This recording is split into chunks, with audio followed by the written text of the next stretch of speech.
You can do all those other cool things, but the fucking quality of the product and how it tastes or how it sounds or how it's still the first most important thing. Perfectly said, dude. But the marketing will get you the first bottle. It's like this. If it's terrible, you're never going to buy it again. It's not good because we put our name on it. It better be good if we're going to put our name on it.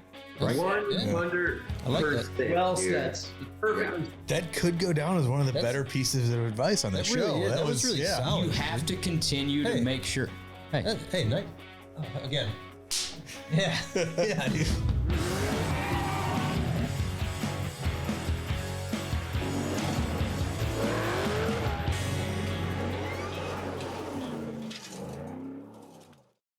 Welcome to Oil and Whiskey, an Ironclad original. Today's guest on the show, we welcome Josh Allison of American Metal Customs and American Metal Whiskey. These fine accoutrements that we have here. That's some great stuff. You know me. What am I? Sucker for a good box. You're a package whore. As soon as I saw that show up in your office, I was very inquisitive. You're almost like, I don't care what's inside of it. Can I just play with the box? You're like kids on Christmas. You know, I just want to play in the box. Can I play in the box? It's like Kevin, the cat. That's what he does. Kevin the cat. Fucks around in the boxes. I'm not happy that his cat has become a staple of our podcast for the last few weeks. You thought that would go in a different direction, didn't you? I did, yeah. Initially, I did. We can bring it back to Miata. Also not the direction I'm planning. See, the key is you got to own it, you know? Well, you own a cat. Yeah, we're aware of that. If the Miata, what is a Miata, right? If it were think of it, that's a small tiger. We've talked about that, right? Think of a Pantera, the car, right? Mm-hmm. Sounds fucking wicked. Yep.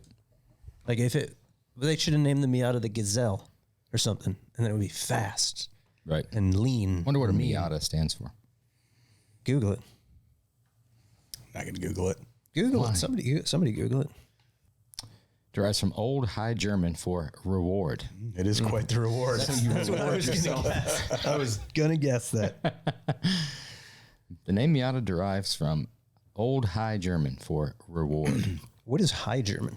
Is there Low German? Yeah. It'd be like Old English, High German. I don't know. In yet another edition of Random Thoughts, this morning, I was getting dressed, out of the shower, body glistening, obviously.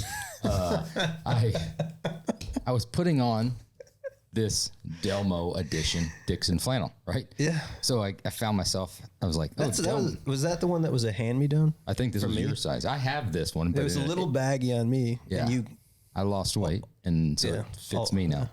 Yeah. You're swimming in all your other clothes. Yeah, they were too big. So I was like, Delmo edition, Delmo Dixon. So I was like, Delmo Dixon.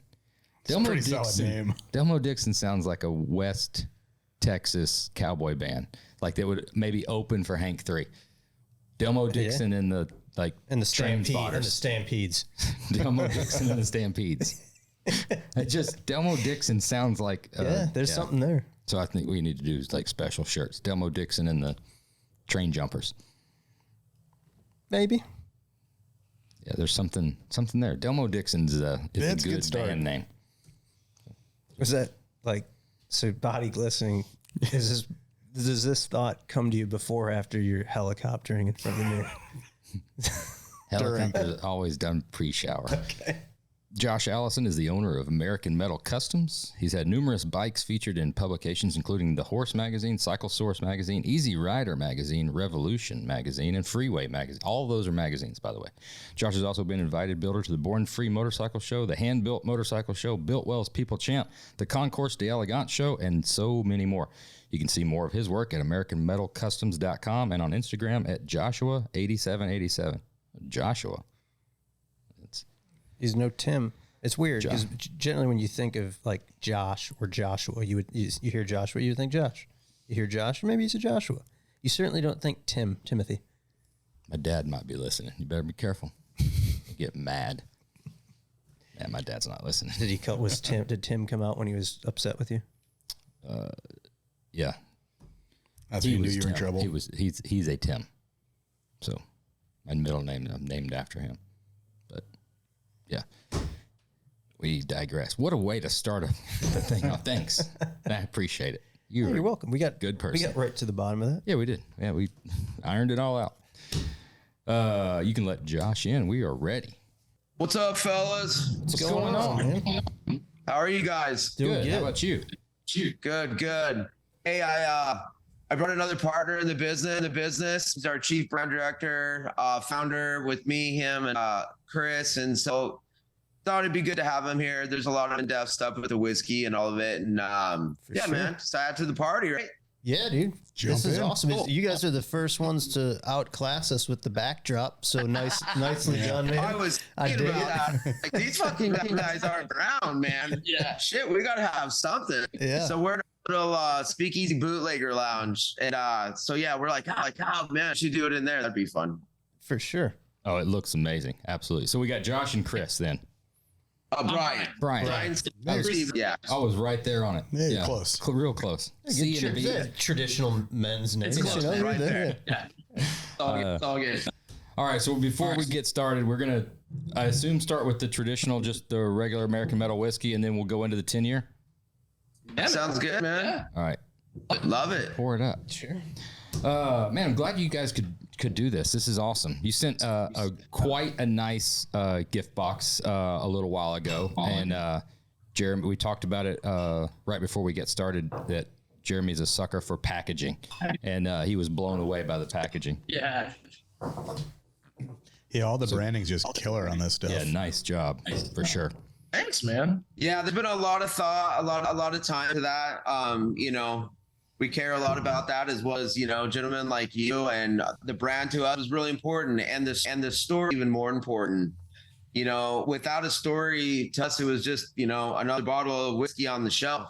Man, how do we try to have some kind of separation here? How do we have something that will actually have a story that they also give a shit about? So there was a lot of R&D and a lot of work put into that shit. Yeah. So thank you. That means a lot coming from you guys. It does, yeah. Nice. Yeah. Holy shit. This just happens over. Can you guys let him know how rude that is? Yeah, that's really. How come like 3 for 3 on that lately? It only happened like 62 times. Cheers, fellas. Cheers. Cheers. We're there. Guys, welcome to Oil and Whiskey. We'll have to say we did this studio about a little over 3 years ago, and it was an all-encompassing shop affair. I mean, there was the fabricators down on the shop floor putting stuff together, engineers, designers. I mean, from brick guys to painters painting stuff. Like, it was a full shop project, and we were like super excited, man. From the renderings and design and seeing all this stuff to come together, it was really great to kind of have everybody come together and really work on something together that you were like having fun with. And everything was awesome. And we were like, we've got one of the baddest ass places around. I see where you're going with this. And then right about that same time is when we became aware of you guys' little speakeasy and saw some of that stuff on Instagram. And then we like instantly ran to the computer and started deep diving in that. It was like wind sucked out of our sails, because your shit is bad. I couldn't have done it any fucking better. Like, it's perfect in every way. Yeah, it's killer, dude. That's a huge compliment. Well, listen, once again, it's a lifestyle and a culture for us. And, the shop is one part of it, but there's a whole nother side in that culture. And so back here in the speakeasy, I smoke cigars, I drink some whiskey, in the Glamour and Grit Lounge, the favorite spot. I love it up there. But that's, it's a big community spot for the guys after work, for people that come in, can rent that spot out. And it's not only killer, but, it brings people together in the right ways, man. And that's what we're all about. Well, you're well known in the hot rod community, the motorcycle community, probably more so, and specifically for your sheet metal shaping skills. Before we get into to what's now an American metal, what made you make the so smart decision that this is what you're going to do for a living? Well, it's funny because one, a great friend of mine, amazing builder, told me, one, if you get into this, just know you're going to be broke all the time. So I accepted that. And then two, it was what I planned on to do, man. It was really funny. All these different paths in life, but I wanted to be an artist, and I grew up, kind of in that environment with my grandfather. I was born in Wyoming, and little tiny towns, man. And so there wasn't a lot of opportunity. So it was good and bad, because on one side of it, you could outside, get on your dirt bike and just go rip. But on the other side of it, it's like, well, what do you do with your life? And I wanted to, on the prairie of Wyoming. I loved the freedom. I loved the culture there, the beliefs, but it was like, man, I had jobs in this little town. I graduated from Medicine Bow, which actually the school closed and then ended up being Hannah. But you're talking dirt roads, no street lights, man. You're talking 500-600 people. So on that whole path, I focused on my, and so I was lucky enough when I graduated to get a full ride scholarship to Mesa State. That took me out of Wyoming, and then got me into Colorado, which I loved, obviously next door neighbors. And so like, oh, this is going to be awesome. And then right into college, it was like, oh shit, this is not what I thought. This is not what I want. And it just wasn't for me. I just knew it wasn't going to work. So my mom called me. She was on the other side of the mountain in Fort Collins, Colorado. She's like, listen, I think you'll like it better down here. There's more opportunity. Just come, And at that time, I was 19 years old, man. So I jumped over to Fort Collins, fell in love with it. I had some friends down there. And I kind of started in that, artistic, hey, I want to be maybe a tattoo artist, maybe airbrush, and try to do something to be a graphic designer. It wasn't just the kind of the path I went down. So with writing and everything, I started painting helmets, and I led into other people wanting stuff. At that point, I was doing a bunch of mill work. I worked at Dinah's Custom Door, and and it was good. And as the paint company progressed, I started a little custom shop, transformed my garage over into a paint booth. And, it was going, but it wasn't really taking off where I wanted to. The custom paint scene in that side kind of slowing down a little bit. And I was starting to kind of get involved in building. And the problem was I could really weld. I couldn't really build. I could paint. I could kind of modify some stuff, but I really couldn't take it to the level that I wanted to. So my wife was like, man, you should go back tech. And I've had some buddies that had success. I believe in trade schools. So I went to Wyotech, man. I took ASM. That was good. That helped me out on kind of the business side of it. I took collision and refinishing, and then I finished street rod and event street rod. And when I got into those classes, I really, I took it serious. A lot of the kids were, really young, coming out of high school at that point, a lot of partying and stuff. And, I was hitting the grind. And every single day you have to be there. It's not a part-time school. You have to go 8 to 5, Monday through Friday. So I knew if I was going to spend all this money at school, it better fucking be worth it. So I ended up getting a good referral from one of my instructors. And I hooked a gentleman named Neil, who owns 10 Element. And at the time, I was new to this industry, but man, Neil was freaking believable. 10 Elements still around. And the guy is just unbelievable fabricator and builder. And at the time, Sean was with him. It just really opened up that world to me. So I worked there for a while. What and year really are we started talking? getting. I don't want to cut you off, but I'm just curious. Wyotech, are we like late 90s, early 2000s? No, I was 27. Okay. Oh. So that was like 2006, 2007. Gotcha. Yeah. And so it was awesome, but I really always leaned towards the hot rod and chopper and bike kind of community more. There was a lot with Neil that were based on like coach building and whatnot. So ended up working at Nostalgia Custom Paint. Then I met Thomas Kearney, and then that ended up, I did some time at Pinky's with him. Nice. And then after Pinky's, I ended up going to, it was the Ford, it was Custom Auto, and it was owned by Rex Rogers.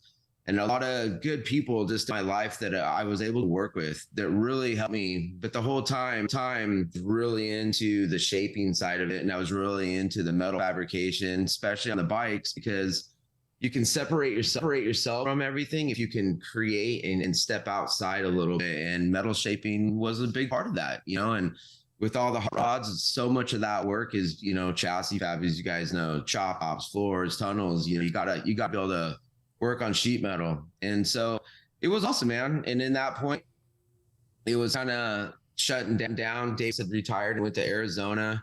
And so I started my own shop, Crybaby Cycles, and I was doing cars, hot rods, and bikes. And led into Paul Sr. called me one day. Was like, hey, man, you should come do a special with us and do. And I was like, dude, I don't know, man. Not really my style of bike, not really my scene. And so he talked me into doing it. What's I fly down there. What's that like, dude? Where Paul Senior just out of nowhere just blows you up? Hey, dude. It was weird. It was weird. It was really bizarre. And at first, when he hit me up, I told my wife, it's just got to be a weird Instagram account. Like, I blew it off, dude. I didn't even respond to it. And then one morning, we were sitting in bed, chilling out, having some coffee, and I get a call. And right off the bat, hey, what's up? And instantly it's Paul, dude. And it was like, oh, fuck this. This is real. Shit. So, I ended up going down there, and it was because, like I said, the kind of bikes in that TV show wasn't my cup of tea. And I didn't know, I hadn't watched this show in forever, but, I didn't want to go down there and fight and do all that bullshit. And so when I got down there to do the tank, I did the tank, I did the oil tank, I did the rear fender, and just made everything by scratch. And he was blown away because take a fender, cut it, weld it together. And, they were calling it handmade stuff, but in my book, that wasn't truly handcrafted. And then we really hit it off. Him as a person, if you take away that show, really into cars, really into bikes, very passionate, and he's just a really nice guy, man. His wife, Joan, was a sweetheart. So I bounced back and forth. He talked me into doing a season, did that season, and then I did a 2-year contract with him. And, we had a really time. It is very interesting. TVs can be, multiple different things, but it was a lot of fun. But when he closed out shop and wanted to go to Florida, I really didn't want to really do it. I think, I was kind of done with that and wanted to get back into the thick of the culture. And that's when I met Chris Bishop. I was building the Easy Rider chopper for him. He always wanted a replica of that, and we hit it off. And he's like, man, going back to, I got some ideas. We're already doing some stuff down in Connecticut. What do you think, man? And I was like, I liked the idea of starting this fresh shop, this fresh brand. We loved whiskey. And then not long after that, Chris knew this gentleman. We brought him in and created American Metal and American Metal whiskey, man. And ever since then, we've been going. So, Brian, where'd you come in to play? Oh, man. So it goes a bit. It's definitely a different path. I'm basically, kind of dirtbag skateboarder, action sports guy, from Pennsylvania and South Florida, but I worked with a lot of different businesses and learned a lot. And I used to work with Chris at Sobe Beverage. If you guys remember that, drinks with lizards on them from back early. Yeah, what the fuck happened to that? Early 2000s. That was going hot and heavy. Is that gone? Yeah. Oh, yeah. I got a whole story about that. Yeah. I'd love to hear that. Yeah. I was there for almost 9 years. And that's how Chris and I met, because his family helped create Sobe. And then they left after it was sold to Pepsi. I stayed on, and then they created Blue Buffalo Pet Food and a bunch of other things that they've done extremely well with. But, Chris's passion was always hot rods, motorcycles, music. And so that's where he started talking to Josh. He gave me a call. I was working at Comic-Con and all shit.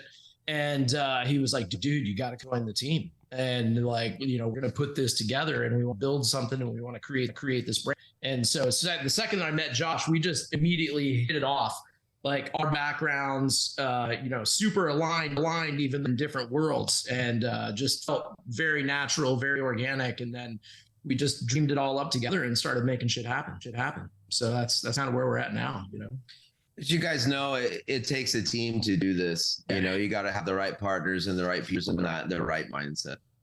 Yeah, absolutely. You're 100% right. I'm just fixated now on what the hell happened to Sobe. This is a blast from the past. It's like Pepsi, dude, I could write books, man. All the little under the cap sayings, that was all us. We used to write that shit just to be funny and have fun with people, and it was hilarious, man. There's this whole resurgence too. I've been seeing it on Tik and all this stuff. People are like, dude, where is it? Bring it back. That's wild. Very, it's there's a case of Sobe in that scene at the end of Raiders of the Lost Ark where they just kind of go into that big warehouse. That's Pepsi. Sobe's hidden somewhere in there. Back someday, but I don't know. Yeah. It just was it not just doing what they wanted it to do, or they wanted to take a different direction? It was all just corporate shit. It was doing too good. Actually, it was starting to hurt some of their other brands, and they didn't want to, Gotcha. They didn't want to mess with anything. They wanted to keep things very pure. So, and they didn't like glass bottles. They wanted to go to plastic and everybody that, the corporate shit, man. So he gets on the brand and they go, oh, I'm going to change this to make it so much better. And then you end up screwing it up because you lose your authenticity. You lose what made great. So there was a lot of that happening. I could see a Sobe sitting in that center console of the SS with Phil with the puka beads and all that. Yeah, I wasn't a big Sobe guy. Really? No. Really? I just had a little vision. Were you still on Coke back then? What was the drink of Coke? You've always been a straight old school Coke. Classic Coca-Cola. Just no esophagus left. None. Raw too. Yeah. You threw it out there. You're like, grew up in Pennsylvania and South Florida. Those aren't like close. Like, so what part in South Florida?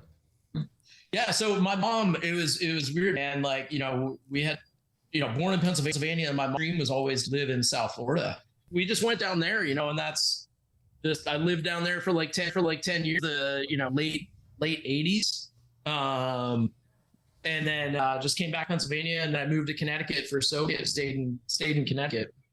All right. So you come on, you're obviously probably, judging by your story and your background, some of the brains behind the branding and stuff like that, and looks and things. It was all collaborative, man. Like, honestly, we sat down, and it was just like, it was immediate that I could understand. Chris had the idea of the name American Metal, and he had a very clear perspective on what he thought of that. And then you kind of, you read into it and you go, okay, well, this could mean a lot of different things. It's a mindset. It's about America. It's about what Josh and the team build, So then Josh and I really sat down, and we started saying, like, okay, what does this look and feel like? What do we want? How do we want to portray this? And so that's where we started creating on, everything from that point. And it was all the three of us that really came up with the look, the feel, the idea. And then we just started with that, and then we brought that out into the whiskey as well. Yeah, and it was important for us that label and the touch and feel was right, Yeah. I mean, you were coming out of, I'm just trying to put it all together, because you're coming out of a shop or doing your own thing. You're building bikes. And now the next step is like, you're dreaming up this master plan of this like super facility. And most guys would probably be thinking like, well, I need a paint booth. I need a lift. I want the floors epoxied, but you've got a different mindset going into it. You're thinking, I need a fucking speakeasy. We need a whiskey brand. Like, how does this all come together? Well, it's both of them, because obviously the shop is a big priority, right? Sure. So like you said, you got to have all that functionality. How does that look? But when they first started working on the building, they had these spaces, but these weren't supposed to be these spaces. Yeah. So then when we came into it, it was like, well, here we go. We got to knock this wall out. We got to make this touch and feel. It can't feel like, we're at a conference room somewhere. Yeah. And so we reached out to a designer, Assembly, which is out of Boston. And we went down there, we saw a bunch of bars that they did, and we were just like, oh shit, yeah. These guys get it. Renderings were created, and then Alexi from the city came up and, brought it to fruition. But that's what's crazy about this place. It's a one-stop shop where we can do anything from restorations, full build, resto mods, bikes, metal shaping, paint, interior shop, but yet it's fun. It's a hangout. It checks all those boxes. So it's almost like, a destination. Yeah. But I think that's important for our clients, and all the clients really appreciate that, man. Yeah.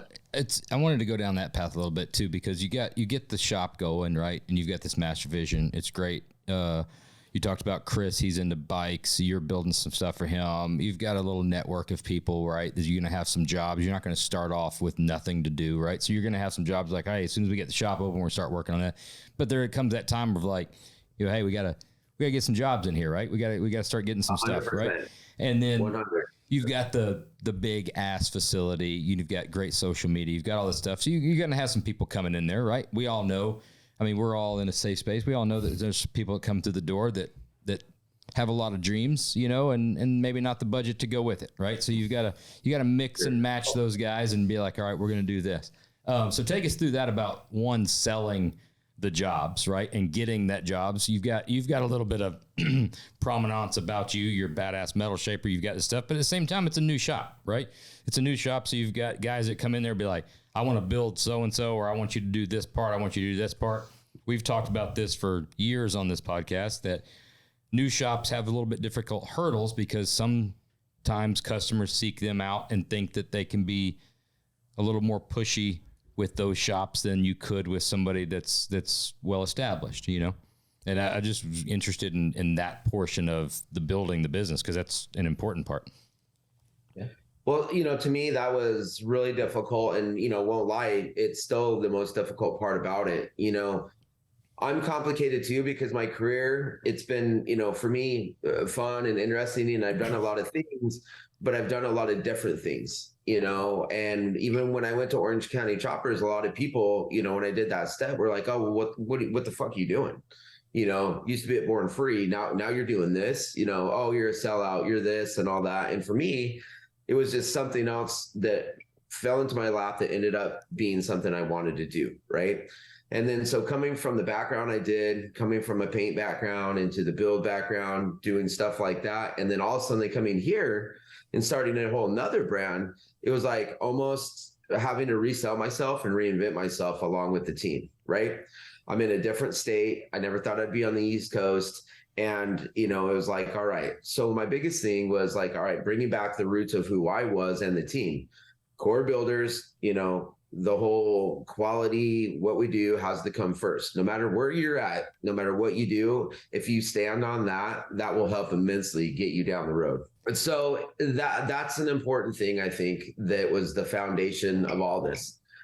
Now, what was different coming here as well is not knowing the East Coast pretty good and familiar, you know, with the Midwest, California, who's there, the connectivity, you start to get known a little bit. Well, out here, it's a whole different culture. It's a whole different car person. It's a whole different bike community. And the bike community is not that prevalent and strong here.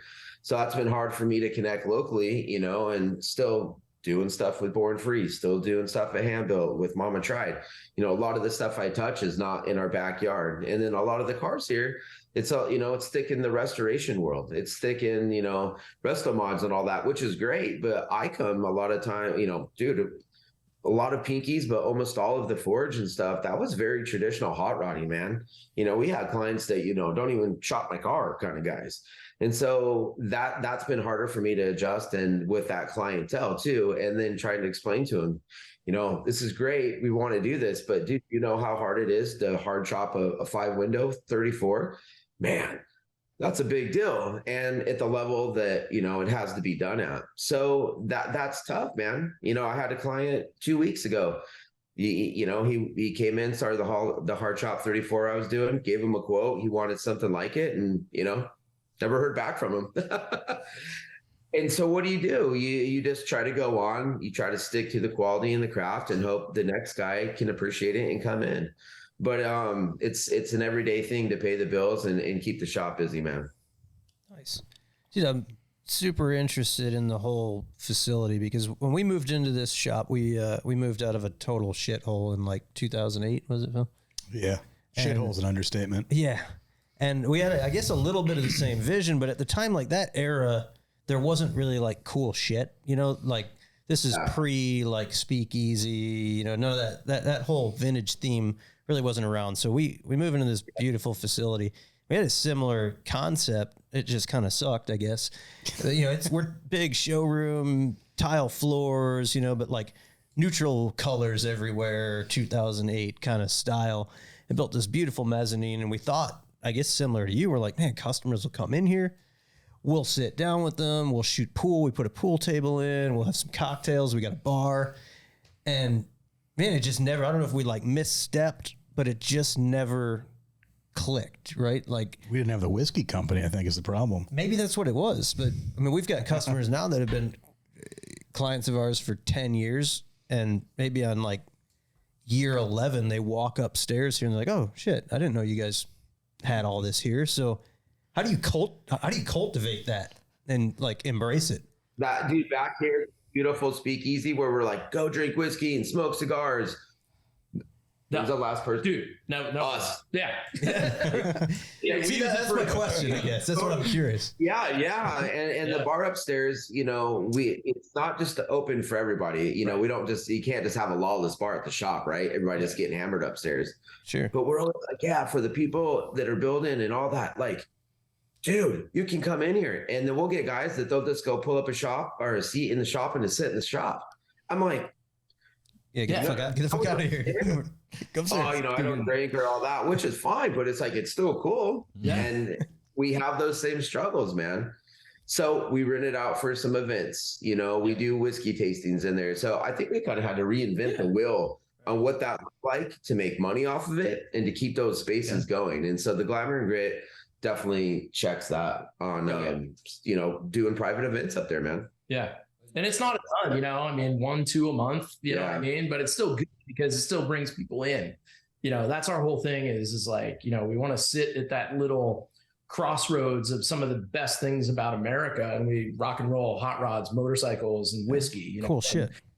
You can feel all that whenever you go up to that space, so we just want to get more people to experience that. But it's some, people don't expect it, you know what I mean? Or anticipate like your setup the same way, like, oh fuck, I never thought you would have this, you know? Yeah. It's just tough. Like the vision's one thing and you'd love to like get all these customers in here and build that camaraderie and everybody's sitting around drinking whiskey. But like the reality of it is that, and even our local customers, like in order to afford this lifestyle, these cars, they're pretty damn busy, like working hard to make money.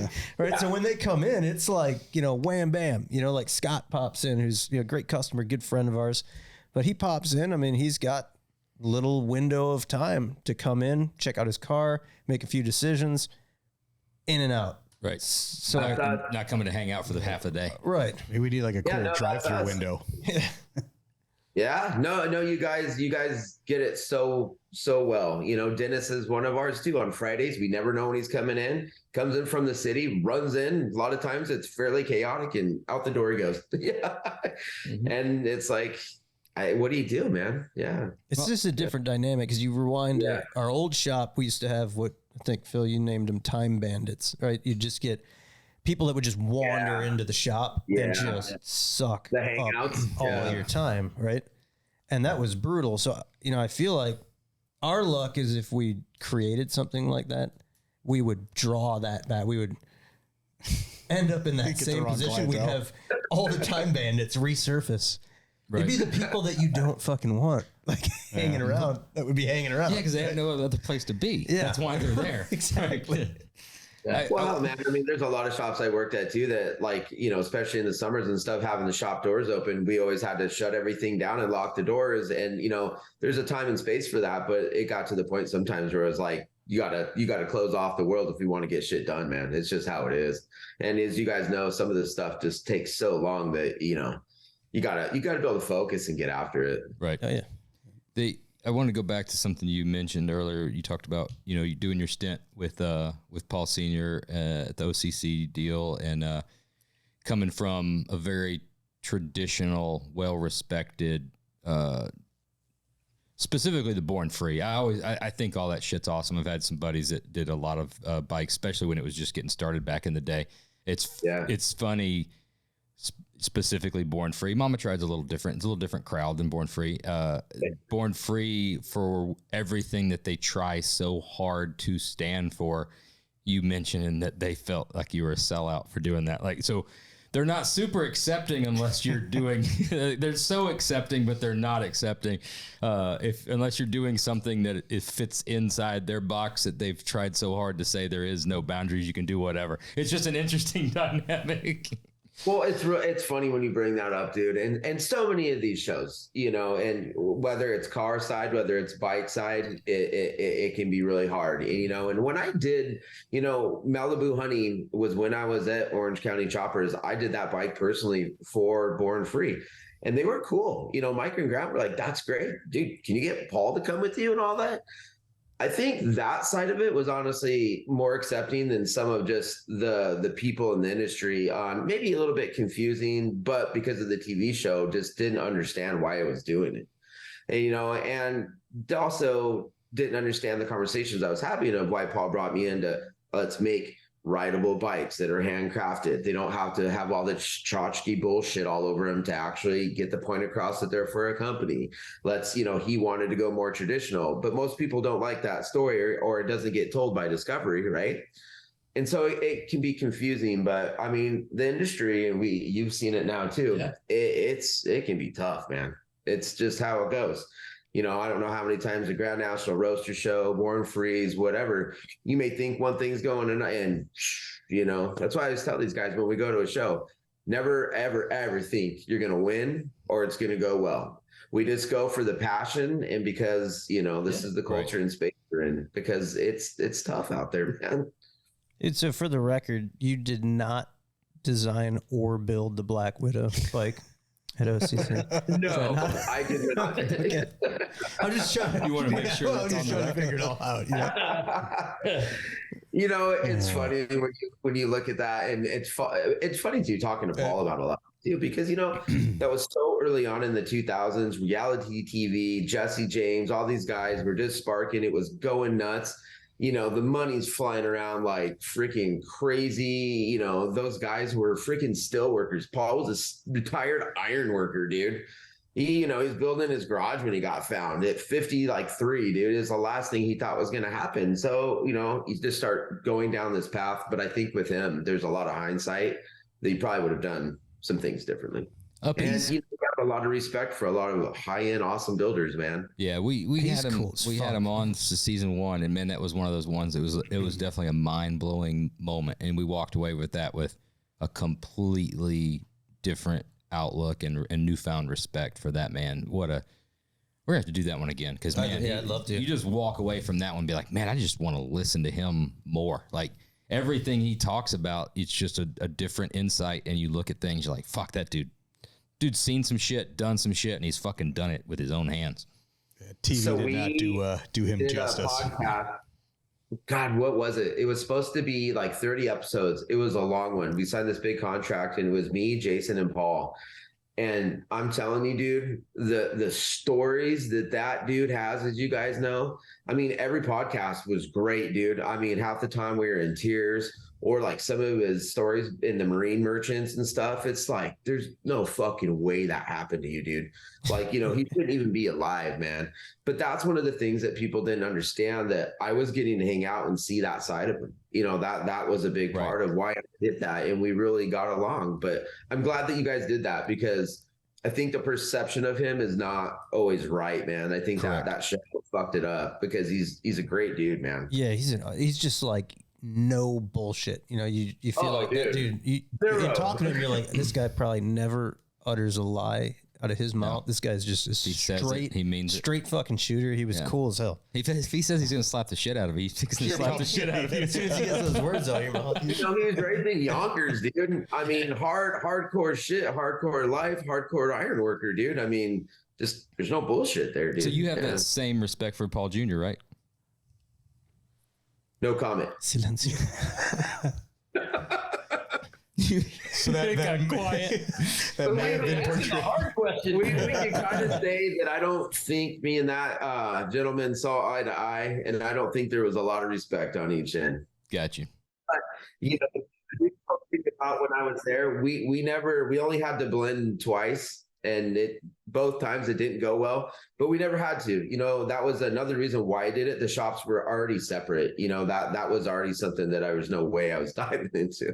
I always wonder with a guy like that, because you run into that a lot in this industry. I mean, where could you get some of those glasses? That's what you're thinking. No, you get those at you get them at the truck stop. Okay, yeah. Sorry. But you think like got him on the truck when a guy like him, who he does what he does, but when he's looking at, I mean, you're obviously a true craftsman. I mean, metal shaper. I've seen the work you do. It's incredible.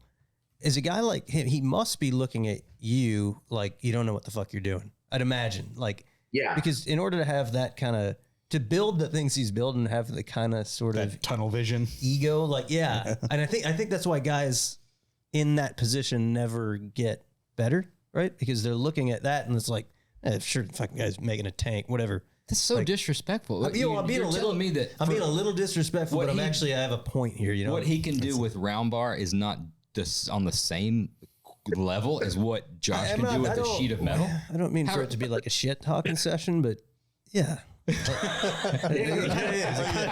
go in that direction. It was hard, dude. It was really hard because for me, I was looking at what was happening, and I know his skill set, and I knew his crew. When we had to shoot that last farewell episode in the fucking basement in the fucking freezing cold and all that, it was just like, just to say it mildly, it's really frustrating. And so that was some of my parts. And like you said, not a very humbled guy.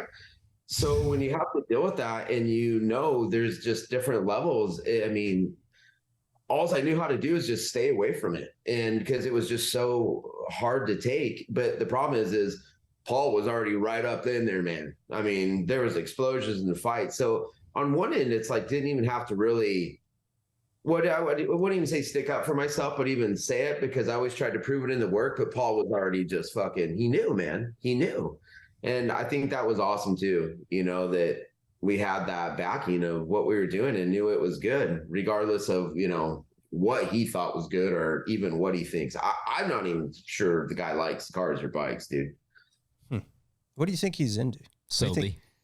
No, that's not a shot, but I can see those Wiley X's and a big mouth Sobe. That's a Surge. Surge. Yeah. Oh, okay. Surge? Back in the day. Cola. Yeah. No, that's not. It's pair of fucking wide leg cargo pants. It's got to be a mocha flavored something. It's got to be some type of mocha. You think so? It might be just old school Yoo-hoo.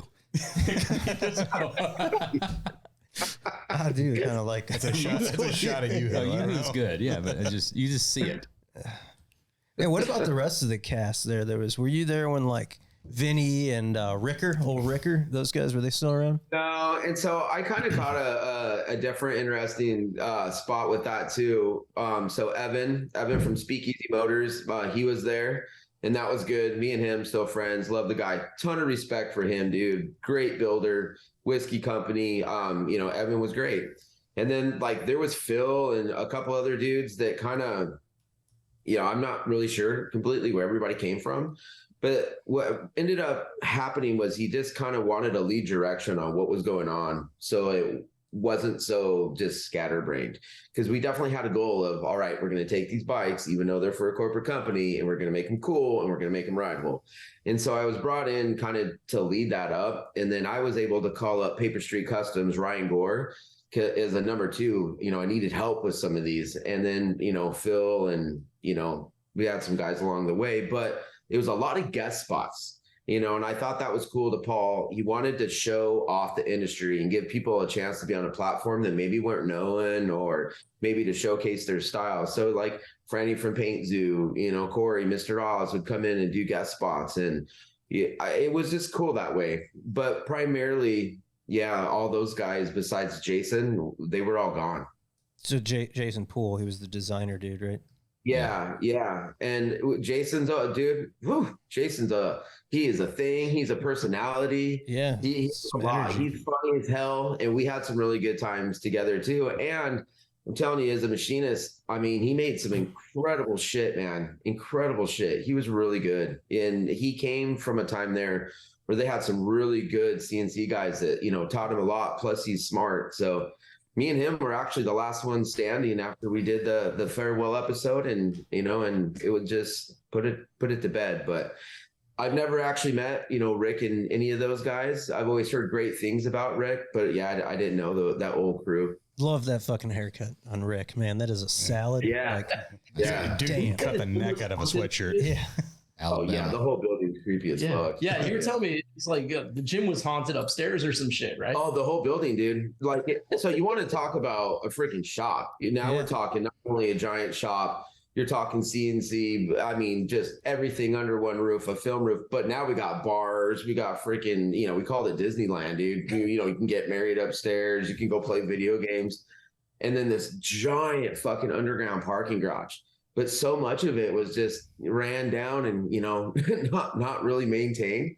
And so at night, like some of the first nights when we were shooting, I'd be there by myself to try to get these bikes done, dude, because we had to work so, freaking intensely to get them done.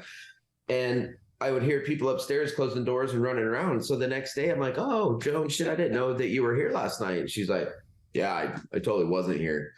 And then after you start talking to people and stuff, oh, dude, all these creepy stories. Like, I hated being there at night by myself. Oh, shit. We'd go up into Joan's office in the morning, and like mugs would be broken and like, thrown off her desk, and she would lock her office because, a lot of important shit was in there. But yeah, that place was creepy as fuck, dude. That was a new build. They built the building, right? Yeah, but I mean, it's been around a little bit. It'd been around by the time I got there. It'd been there for a while.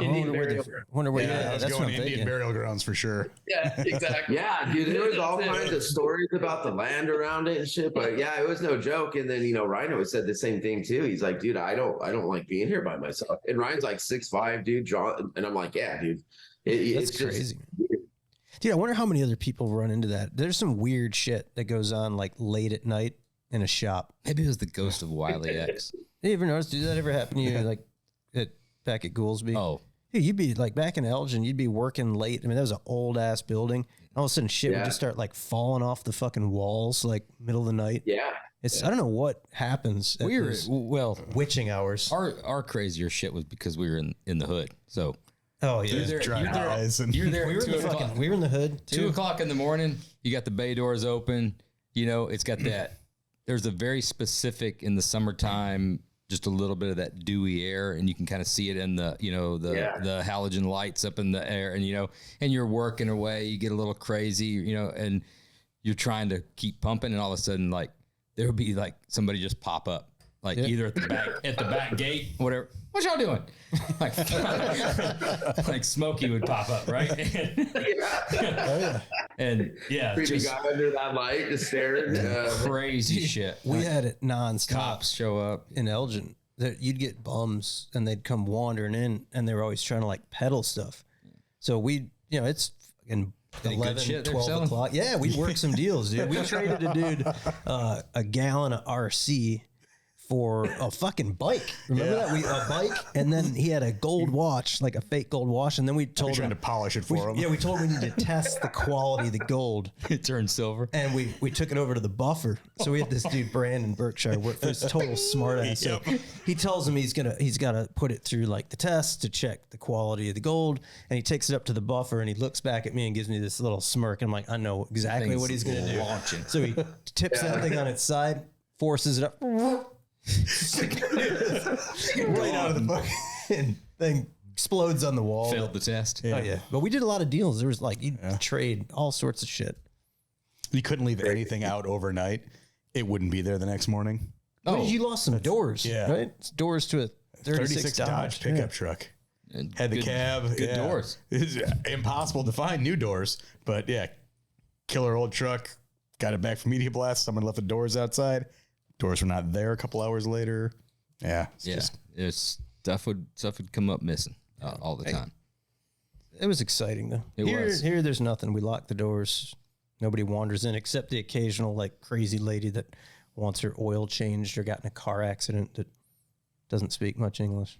I will say the police interactions were some of the most fun because especially at those times when you're running late, you're trying to get ready for a show or whatever. You do like a first test drive at like 3:30 in the morning or something like that, and you got cops roll through whatever, and they're bored as shit. They got nothing else better to go, so they start agging you on, right? And they're like, let's see what that thing will fucking do. Serious? Ain't nobody on these roads. Seriously? Get out there. Besides my one very unfortunate interaction in that shop with that police officer. Yeah. Other than that, it's been good. Yeah, it was a lot of fun. Yeah, late nights were, man. I always remember those. We talk about it. It comes up often in the shop. You're obviously accustomed to it with the TV side of things, and you've also had deadlines and shows. We always joke that if there wasn't any shows, that nothing would ever get built because it has to be for these deadlines to get done for these shows. But between the diet and the hygiene. It's not leading up to a show. Yeah, leading up to a show. So, I mean, working like the guys in the shop always give a shit because they're like, "Wait, I don't believe y'all ever did this." I don't know. That shit was real. That shit was real of not going home and the aftermath. Like when you would not sleep, wash very little, eat shit food, load up in the truck and drive cross country, do the show, and run fucking like ragged all weekend long, and you're running on adrenaline. You're super excited to debut Mountain Dew, debut the vehicle. You're hanging out with the customer, right? And he's wanting to do dinners. You're doing this. You're taking care of the guys. Then you get back to the shop, right? And you see that disaster. Oh yeah. And you're like, holy the pizza, shit! the Mountain Dews, the beer cans. Why is there gummy worms inside of Doritos Cool Ranch? Like, how the fuck did that come from? Oh, dude, it's the tornado. It's that we always call it the aftermath, dude. Yeah. Just go, and then you go, man. Yeah. It's always been like that, man. Fucking crazy. So let's get into the whiskey stuff. We've been drinking this whiskey during this one. The master plan of American Metal and the shop and all of the collaboratives and everything like that. Was whiskey at the very beginning, or did that come along the way? Yeah, whiskey was always in the forethought and in the beginning. I mean, once we really got the branding and what we felt like that should look like in the shop. And you got to remember, at this point, we're in little shithole buildings, dude, waiting for this to get finished. Yeah. No AC, horrible heat. It flooded all the fucking time. Dude, in the summer with the humidity here, dude, just dying, dude, dying. So as we were working on that, we were trying to get this Shelby restoration done. I was building the Disciple for a show. It was like, all right, we got to get the whiskey going now, because this is our story of this whiskey and we need to tell it at these shows, right? What better way to do it? So we kind of did a hot, like, let's get one going. We called in Randy Carlson. That's our other partner. And he's been thick in the whiskey cup business his whole life. Yeah. And Chris knew him from Cub Scouts. So he came in, started getting some juice together. We had the brand, we had the bottles, the labels, put it all together. And then at Fuel Cleveland for the first time, when we did the unveiling of the Disciple, we thought, man, we'll have a little bar. We're going to pour some shots. Not a big deal. See what people think. Kind of show this whiskey. We'll make a vibe. This would be really cool. Mikey and Tyler were like, yeah, dude, whatever you guys want. And that's when it was a really cool indoor vibe. And little did we know that, dude, we poured whiskey like a fucking river was flowing. And then what I didn't realize, that everybody was wanting to take a shot with me. So, dude, I mean, that first day was just like, you wrapped up early. Drank, dude. Drank. I remember looking at my wife at one, and I'm just like, because it just hit so hard, and everybody loved it, man. Yeah. So that's where we were like, wow, I think we have something special, and it's time to really, launch this in the right way, get deep, figure out what we're going to do, and get a real plan on. And it always felt like connected to the culture. You know what I mean? That's the story of it, man. Part of the culture, and the real hook was the same craftsmanship and attention to detail that goes into the cars and bikes that are built at the shop goes into the whiskey. Yeah. That's the hook. So, and there's a deeper thing that we're working on that'll be coming soon.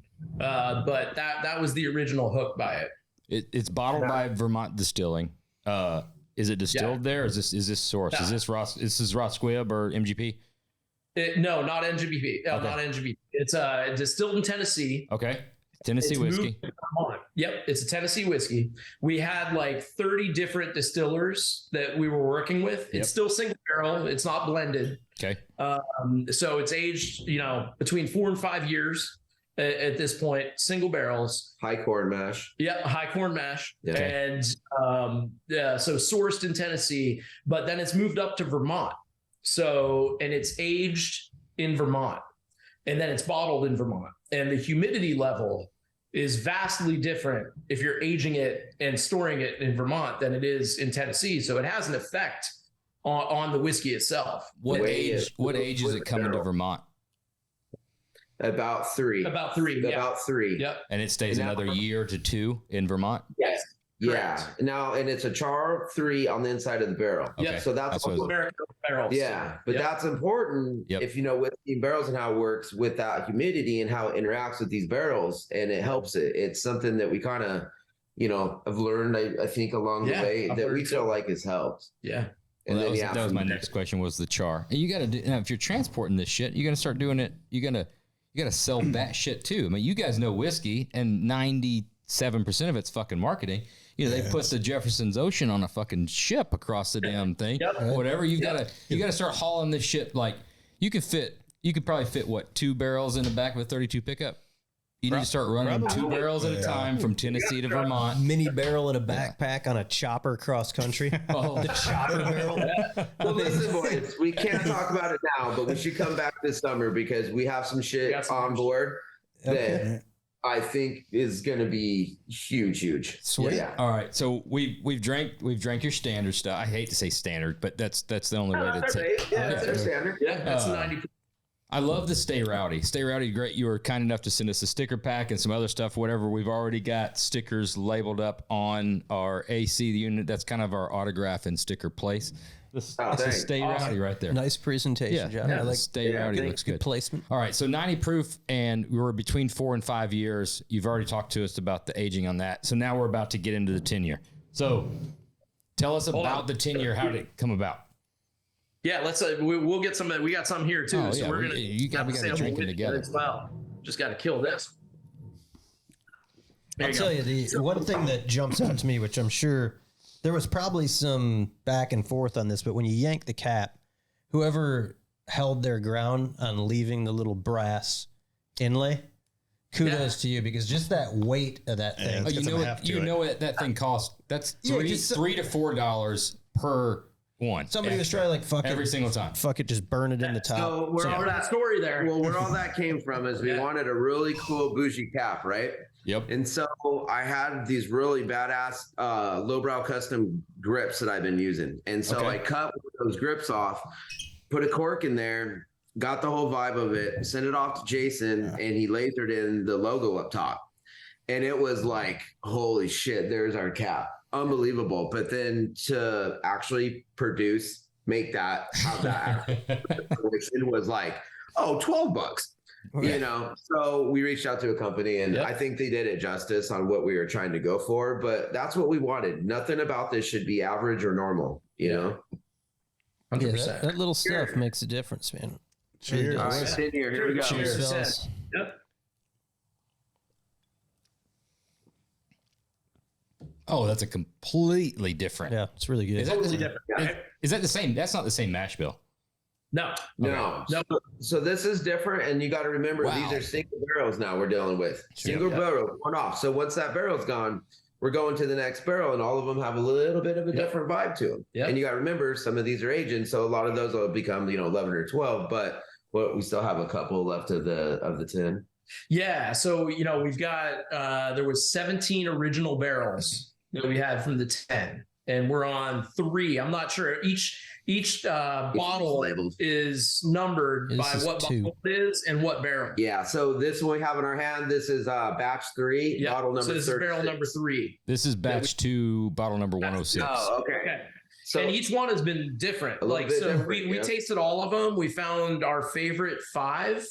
And then they continue to age. So these are actually a little over, almost 12 years now. Yeah, some of them are getting up there a little bit now. Yeah. So, the longer, what we've been finding is with each successive barrel, they actually get a little bit better. You get some more vanilla. It's smoothed out. They change, man. They change. This has got to be a less corn on the mash bill for this one. Yeah. Mm-hmm. All right. Yep. And then same char on the barrel. Yeah. Yes. Yep. It is. Been doing your homework. And, it's all filtered water, distilled water out of Vermont. Yeah, which we also believe is a very important part of that purity to things. Water is a big thing in this. And it's proof. Their distilling process up there. It's hard to explain without seeing it, but it's freaking impressive. There's some OG dudes up there that know what they're doing, man. Small house, super craft. Yeah. Attention to detail is big. Yeah, it's not this giant ass distillery. Yeah. 90 proof, right, on the OG. This is 96 proof on the 10 year. Correct. Yep. Tell me how much smoother. Oh, it's way smoother, dude. This is phenomenal. Is there any more? Is there any more of the batch 2? I'm not saying the batch 3 is not good. I'm just saying this right here, it hit me in such a way. Is there any more of the batch 2 available? Yeah. Absolutely. Right, we'll talk. It's in stores. Like there's a lot of batch 2 in the stores, but and we got a couple. I think we got 2 or 3 bottles left here. Yeah. So we got you, dude. I'm telling you, all of these guys will vouch for this. We're not blowing smoke up your ass because you're on here, because this could have been like this good job, guys. Right? Yeah. Isn't Pretty good. no bullshit. That hit like a completely different. I really like the first one too. I like the first one, but this one was like fucking A. It's got like such a thick, sweet like body. Yeah. Dude, it's phenomenal. Well, really fucking good. That I wanted to come and do this with you guys, and I've done a lot of podcasts. Yeah. Watching how you guys do this, what I love about it is there is no bullshit. Yeah. Real conversation, real fucking dudes, real fucking builders, real shit, And I think that was what was intriguing when you guys started doing this. I thought, oh man, if someone can do this, these fucking guys can do this. And I think your show's been great. And some of the stories are awesome, man. And I think that I think it's intriguing. I think it's fresh, and that I knew you guys wouldn't bullshit us. Yeah. And we appreciate that. I appreciate that. Honestly, you can be like, hey, guys, this fucking is dog shit. Yeah. Be like, hey, cool. Yeah. Like, because that just helps us get better too. That's how we roll, man. It's full transparency, man. Yeah. No, this. Oh. Yeah, dude, it's phenomenal. Wow. So where do you get it? Where do you buy it? Are there liquor stores? Is that nationwide? Where are you guys at? States are you guys in? So we're getting there. Okay. So you can go to the website and it'll ship. You can order a bottle of the 10-year. You can order a bottle of the 90 proof through the website. Buy now. 41 states we can ship into currently. But if you're going to a liquor store, we just opened in Milwaukee. So we're just getting into Wisconsin. We launched at Mama Tried. So that was a huge weekend for us just a couple weeks back. We're about to launch in Austin, Texas. So our team is actually on the ground there right now as of today. And then we'll be at Handbuilt. Yep. Fucking you're on the hipster world tour. Fucking Milwaukee, Austin, fucking Handbuilt. We do our best. We got Portland coming up. I think we gotta. This is no bullshit. Connect him with Eric Black. Get him up. We can get him up to Eric Black. No, but we're gonna have to connect him with the Emporium. Yeah. Garfield's Beverage Warehouse and Liquor Emporium needs to stock it. Yeah. Yeah, we've got a really good customer that's built quite a few cars with us, and he's local here. He's got a chain of liquor stores. I mean, one of the larger liquor store chains in the Chicagoland area, but super cool, dude. Yeah. Dude, that's going to be one of our big places. Chicago's a big. Dude, we got to hook that up. We're coming. Yeah. Yeah, I love Chicago. We almost, but with the time ban and things we have going on, originally we wanted to just drive down and do this with you guys there. We can do it again. We can do this fucking shit again. When we do our next release, then we'll come down and visit you guys. We got another new whiskey that we're dropping in June. Yeah. So we should recap after that. This shit is really fucking good. Is this a 4-grain fucking mash bill? It's a high corn mash bill. But there's a slight amount of rye, but that Randy would have to. Yeah, he's got a little secret sauce going on there. Yeah, probably sounds dumb that I can answer that, but I can't answer that. Yeah. This hits my flavor profile really well. I know it probably hits you guys too. It's got the mouthfeel. It's got fucking legs. It's got man. Dude, what it does for me, it's like I've got a pretty extensive whiskey collection, but you find yourself. You have a couple buddies over, and it's humble always flex. Well, I mean, there's a point here. Sorry, I have a huge fucking whiskey collection. It's fucking huge. It's massive. Yeah, really, really big. But you have a couple buddies over here, and it's always like you're looking through it, and you're like trying to think of what do you grab, right? And you've got your standout. So it seems like you go Jack Daniels, your maker's mark. You've always got it's hard. Some old E-dub. Yeah. You look at like your Wellers, were always great. And then we recently, the Old Elk stuff, like their Old Elk weeded seemed to be one of those that's like, you grab it, it's just super good. But to me, this is like, because I always love promoting or flexing maybe a little bit and being like, oh, here, this is some buddies of mine. We just had them on the podcast. Yeah, just some cool dudes. But this is right there at I feel like something you'd grab that would knock people's socks off that would be universally liked. It's nothing like controversial, nothing like crazy. You don't need to be an expert, refined, weird taste. It's just really, really good, right? Yeah. Think about how we thought about this, though. Okay, so it's awesome that you just said that, because the way I thought about all this with the bikes and the cars was like, it should be like that with a bike or a car too. When you bring it somewhere, it knocks your socks off. If you know that build, you're like, oh, beat my buddy. Fuck, look at this. The whiskey should be no different for us. Yeah. That's the connection with that culture and that industry and that craft, dude. Yeah. And that's the story that we want to tell. And that's why we wanted it to be different. We wanted to speak to somebody. When you're sitting in a bar and you see the 10-year, is that a 29 Roadster? Fuck, I'd try just for that. Yeah. You know what I'm saying? And so if you can connect those dots, plus it not taste like shit. Yeah. Right. It's like a good car or bike. If it looks good and runs good, checks all the boxes. Dude. Yeah. Dude, that's pretty. Are you going to saddle up with some brand that doesn't mean anything? Or are you going to saddle up with something like American Metal and like a mindset of, fuck yeah, I'm going to stay rowdy. Stay rowdy. 100%, dude. It reminds me, like, if you want to do a comparison to cars, right? You look at, bring a fucking Bobby Alloway flamed, just hammered Wicked Rake 32 or something, Roadster. Everybody's going to look at that and be like, that's fucking sick, right? Bring like a Steve Mole 32 Roadster out, and you've got to be like pretty sophisticated, have a pretty like advanced hot rod palate, Real acquired taste to get it. Appreciate it, right? You can look at it and you can appreciate all the talent and all the skill, but like your general person probably wouldn't get it, Right. Yeah. This is probably not going to come across the best way. There's going to be some people. No, this is not going to be condescending. It's just, it might be lost on some people, but there's some people that are going to get it, right? So this is the best way. So I think all that makes so much sense. I love the connection. I love the fact that it's American Metal. I love the fact that there's V-twin on there. I love the fact that there's, 29 Model A. I love that shit. However, we've seen it so many times in our industry that it's the cliche thing or it's the hook, blah, blah. It's the hook before the quality, right? So the quality's here. And the reason I'm saying all this is because I grew up a little different way, right?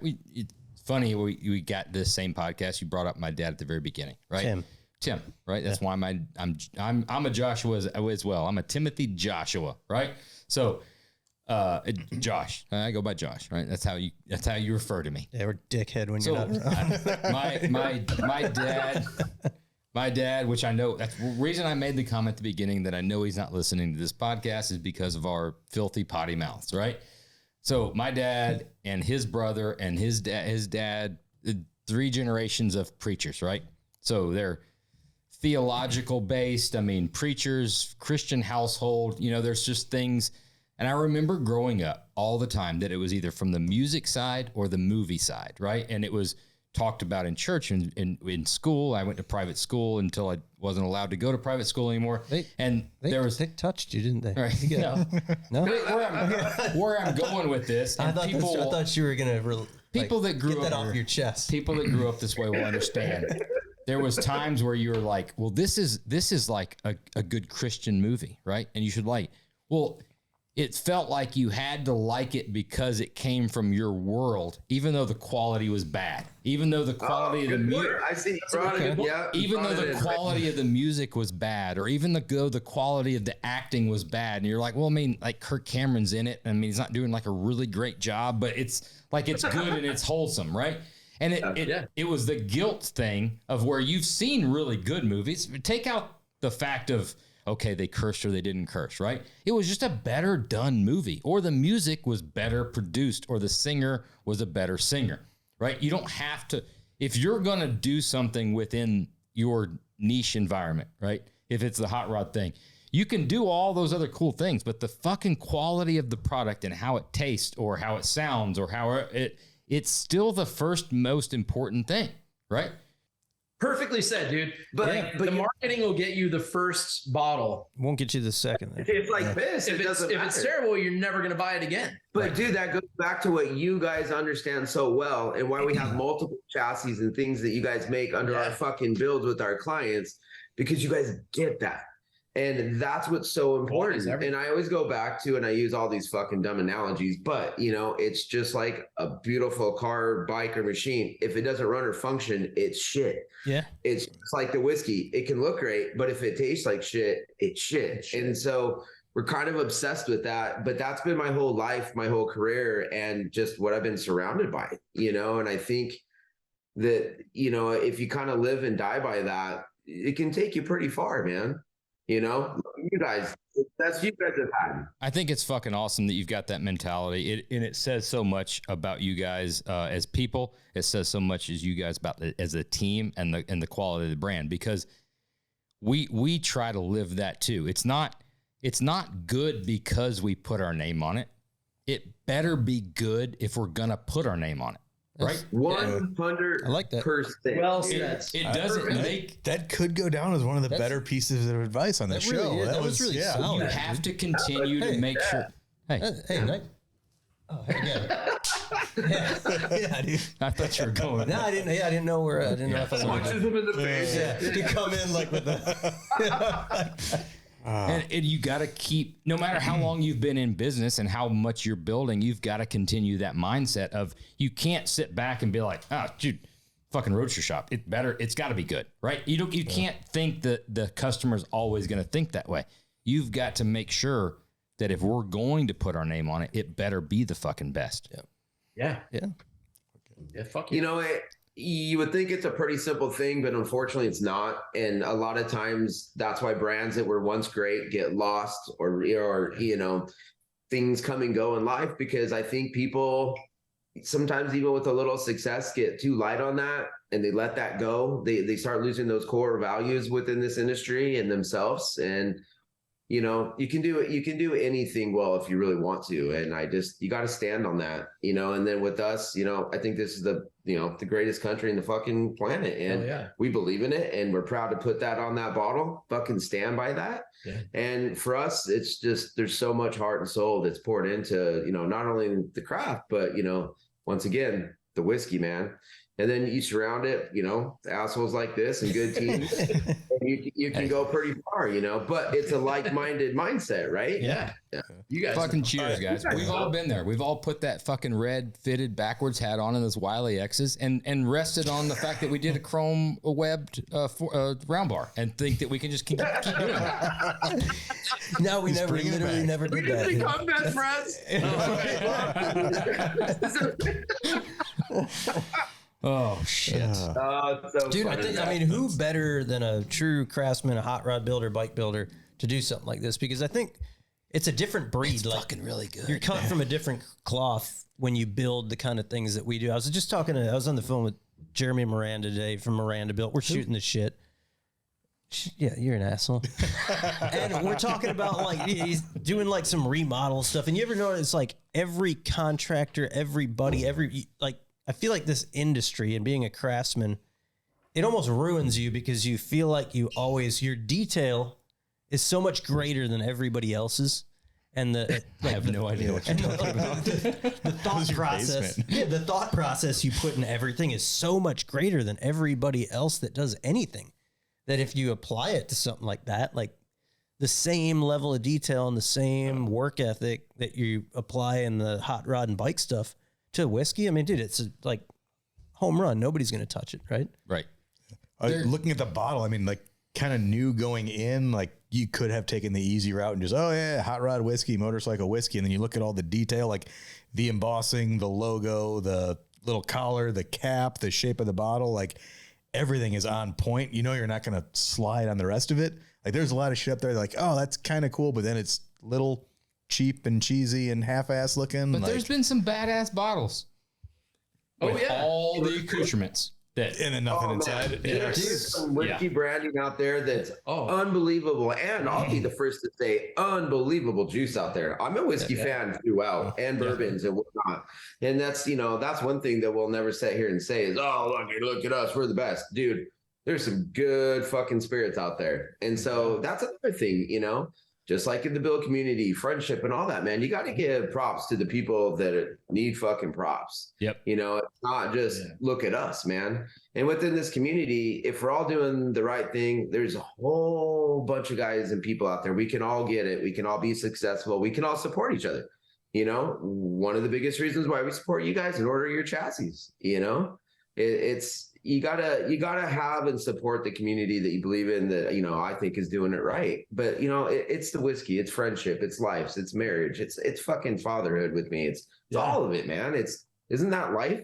Yeah, dude. I love supporting people that I respect, people that I admire. And this is one of those cases, like, speaking of cases, that we need to get a fucking case, and that's going. We're coming up on show season. Okay. We'll be at all the Good Guys shows all over the fucking country. There needs to be a case of that moving around so that Brian. I'll email you guys. Otherwise, Brian's going to run over to fucking Costco and get Woodford or something. No, we'll pay for it. We'll pay. We don't mind paying for it. We want to spread the love to the hot it's rod fucking community. Good, and we want to spread the love and get it out there. We'll do a cool deal. We'll send you a couple cases, and you send us another chassis. Done, dude. Done. We can figure that out for sure. It is. Right? Yeah, it is. Yeah. It's happened before. You know? The thing about it, though, like you said, I mean, I love work, like you said, to mimic everything. Everybody, it's become a love fest, really, and it's good. Yeah. But you hear on the whiskey side of things, non-car side of things, we have guys reach out all the time that are either just getting into whiskey or they're brand new, they haven't bought a bottle yet, or they've been in it for a few years and they're like, what do you suggest? Dude, the only thing there, because like you said, there's so much good whiskey out there. There is, but you've got to buy it. Don't spend over $10 per age statement ish, right? Or per year. So if it's a 10 year, it's $100 ish, right? 100 to $120, something like that is what you should spend. Don't pay secondary prices. Don't pay stupid shit, but buy something that speaks to you. Yep. And drink it and be honest with yourself. Don't make it try to taste like whatever you paid for it. Wow, that's great. I never thought about it that way. Just drink it and be honest. If you really don't like it, drink it because of the brand. Yeah, don't like it, and then be like, okay, no problem. Either put it on the shelf or give it to somebody that might like it. Everybody's flavor profile is different. And that's just it, dude. And you checked it. And our 10 year, I'll be the first to tell you, it's not fucking cheap. It shouldn't. I like our base more, but you know what I also love? Evan Williams. I grew up on it. I love it. And it's one of those things I'll always fucking love it. People are like, what the fuck, dude? You got this and you blah, blah, blah. And I'm like, I think it's great. Everybody's flavor profile is different. And if you buy a bottle of whiskey and you drink it and you don't like it, do yourself a favor, always go back on another day and try it again. Because like we've talked about it. There's times whiskeys that I know that we all like. And whatever we've ate that day or however it is or drank something like that, you drink it and you're like, man, this shit ain't just doing it. It's just not doing it for me. Then you couple in the single barrel stuff. Then you stuff like that. Well, you might have bought a single barrel from XYZ brand last year and you're like, I see it again and I want to buy it because that other bottle was great. Yep. Well, now it's completely different. You're like, this is fucking bullshit. It doesn't like it. You're not going to buy it, or you're not going to become a brand loyalist like you will with sodas, right? You're not going to buy Coca-Cola and it be Coca-Cola forever. Explore, I mean, and find some stuff. Chime in on that at all? Or fuck Pepsi. Dude, it's just to me. I know. I'm a Coca-Cola guy forever. Yeah. There's nothing worse than I'll have a Coke. Oh, we have Pepsi. Is that all right? Yeah. I've never seen anybody so what Roadster Shop chassis are. Oh, it's not a Roadster Shop. Oh, I've never seen anybody so conflicted as Phil when they deliver that. Hey, I'll take a Coke. But I really want a soda. We have is Pepsi good? And it's always like, fuck, man. You shouldn't have told me. I would know. Exactly. I mean, every time that I go somewhere and it's like, hey, can I get a Jack and Coke or anything? You're like, I got Pepsi. I'm just like, no, pivot on to the next drink. I can't do it. But I love beer. It's just too late. Dude, I love the relationship factor. Drinking the stuff like this will be a steep on my collection moving forward. I'm so happy it's good. Yeah, like, but I like it even with like. So you guys like it? Yeah. I was telling him going into it, I'm like, I don't know what they're gonna say, man. Yeah, it's rad, dude. But like even the Smoke Wagon stuff, super cool. We had Aaron on here, from Smoke Wagon, and every time I see it now, like, grab a bottle. Well, grab a bottle, or if you're in a restaurant or a bar and that's what's on the shelf, you'll look past everything, and I just like personal connection. The connection. I like supporting it, and I'm hooked, man.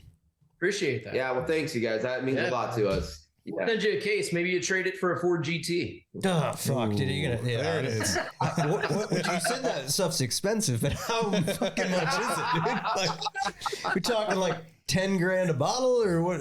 Dude, how many bottles are in a case? At the rate people have GTs, I don't think they can't be that expensive. Yeah, everybody has one. Honestly, the Bo Bachman was the most hurtful one. That was like, it was like insulting. No, I was how cool of a guy how many did he have? The way he subtly dropped it was like, yeah. So I've got like a bunch of GTs, right? So I'm like, you can tell he's been listening. Yeah, I was thinking about this the other day. Of course you did. Elliot put a teaser out, right? Yeah, it was about the GT. I started thinking, you're leaning into this a little hard. I think you're playing the long play. We made fun of Phil for a year and a half, and he got a Miata. I was given a Miata. I did not get. He was given a Miata. Do you think that you're going to take enough shit and all of a sudden somebody's going to gift you a GT? I could see a fucking. It's not going to happen. I could see a kit. I see a kit car in my future.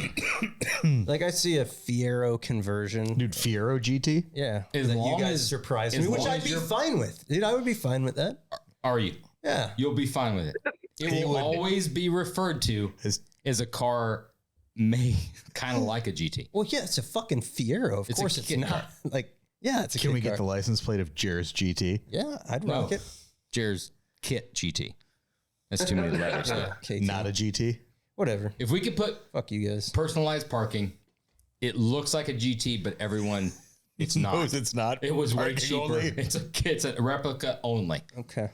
You do whatever you want to do. Dude. That'd be a big fucking sign. Yeah. You know who's not going for a ride in it?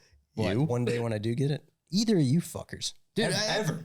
That wasn't going to happen regardless. They'd be like, guess who's not going to space? Me. Because you're never getting a fucking GT. Even if you fuckers are stranded on the side of the road, starving. You won't be driving by with a GT. You're dehydrated, and here I come. I'm coming by. What the 10-year whiskey does to everybody? Yeah. First of all, there will be 6 other people drive by with GTs before you do with a G that all have already been gone. He's going to drive by and throw hey, Mo. Oh, you're driving the purple one today. I know you've got multiple GTs. I'll just wait here until you come back with the red one. George, Tim, what's up, guys? All right, standard question time. This is going to be fun if we got 2 guys, right? Best car movie and why? Whoever wants to go first goes first.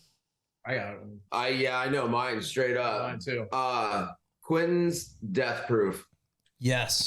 It's fucking absolutely Nova. Love fucking Death Proof. Me and my wife, man, I don't know how many times we watch that movie. There's certain spots where when Kurt Russell's in the gas station and he fucking hits a charger and backs off and the music hits, we always have to take a shot. That fucking movie. And the dialect in it, because it's Quentin, is just amazing. I love that it's a chick-based one. I love that they're badasses, but the whole thing and the dynamic, I'm a huge Kurt Russell fan. Yep. But the fucking car chase in the end, come on. I mean, it's just unbelievable. I'm a sucker for Dodge, and so for me, that movie just like, it just checked all my boxes. I mean, I remember the first, dude out there murdering chicks in his car, dude, and then they get him back. I mean, come on, dude. Yeah. It's just pretty and it's a Nova. Tarantino's. Dude, that one, I can't believe nobody's brought that up. It's been brought up recently. That's a sick ass movie. I love that movie. It's starting to come. It's a resurgence. I actually irresponsibly had to watch it with my son because there's a lot of nasty shit in it. Why would you watch that with your son? It's got a fucking wicked Nova in it. The car chase part of it's rad. It's a horrible thing to watch with kids. Yeah, I'm a bad influence, dude. You've got he's a household 12. that's. Yeah, he's my 12. son's 11. My son's 13. He's seen it, dude. Yeah. You're not the only one. There you go. Your wife and her tattoos and the fucking watching and the nose piercing. It's like, yeah. I think we're gonna kick you out of. You're gonna be unincorporated.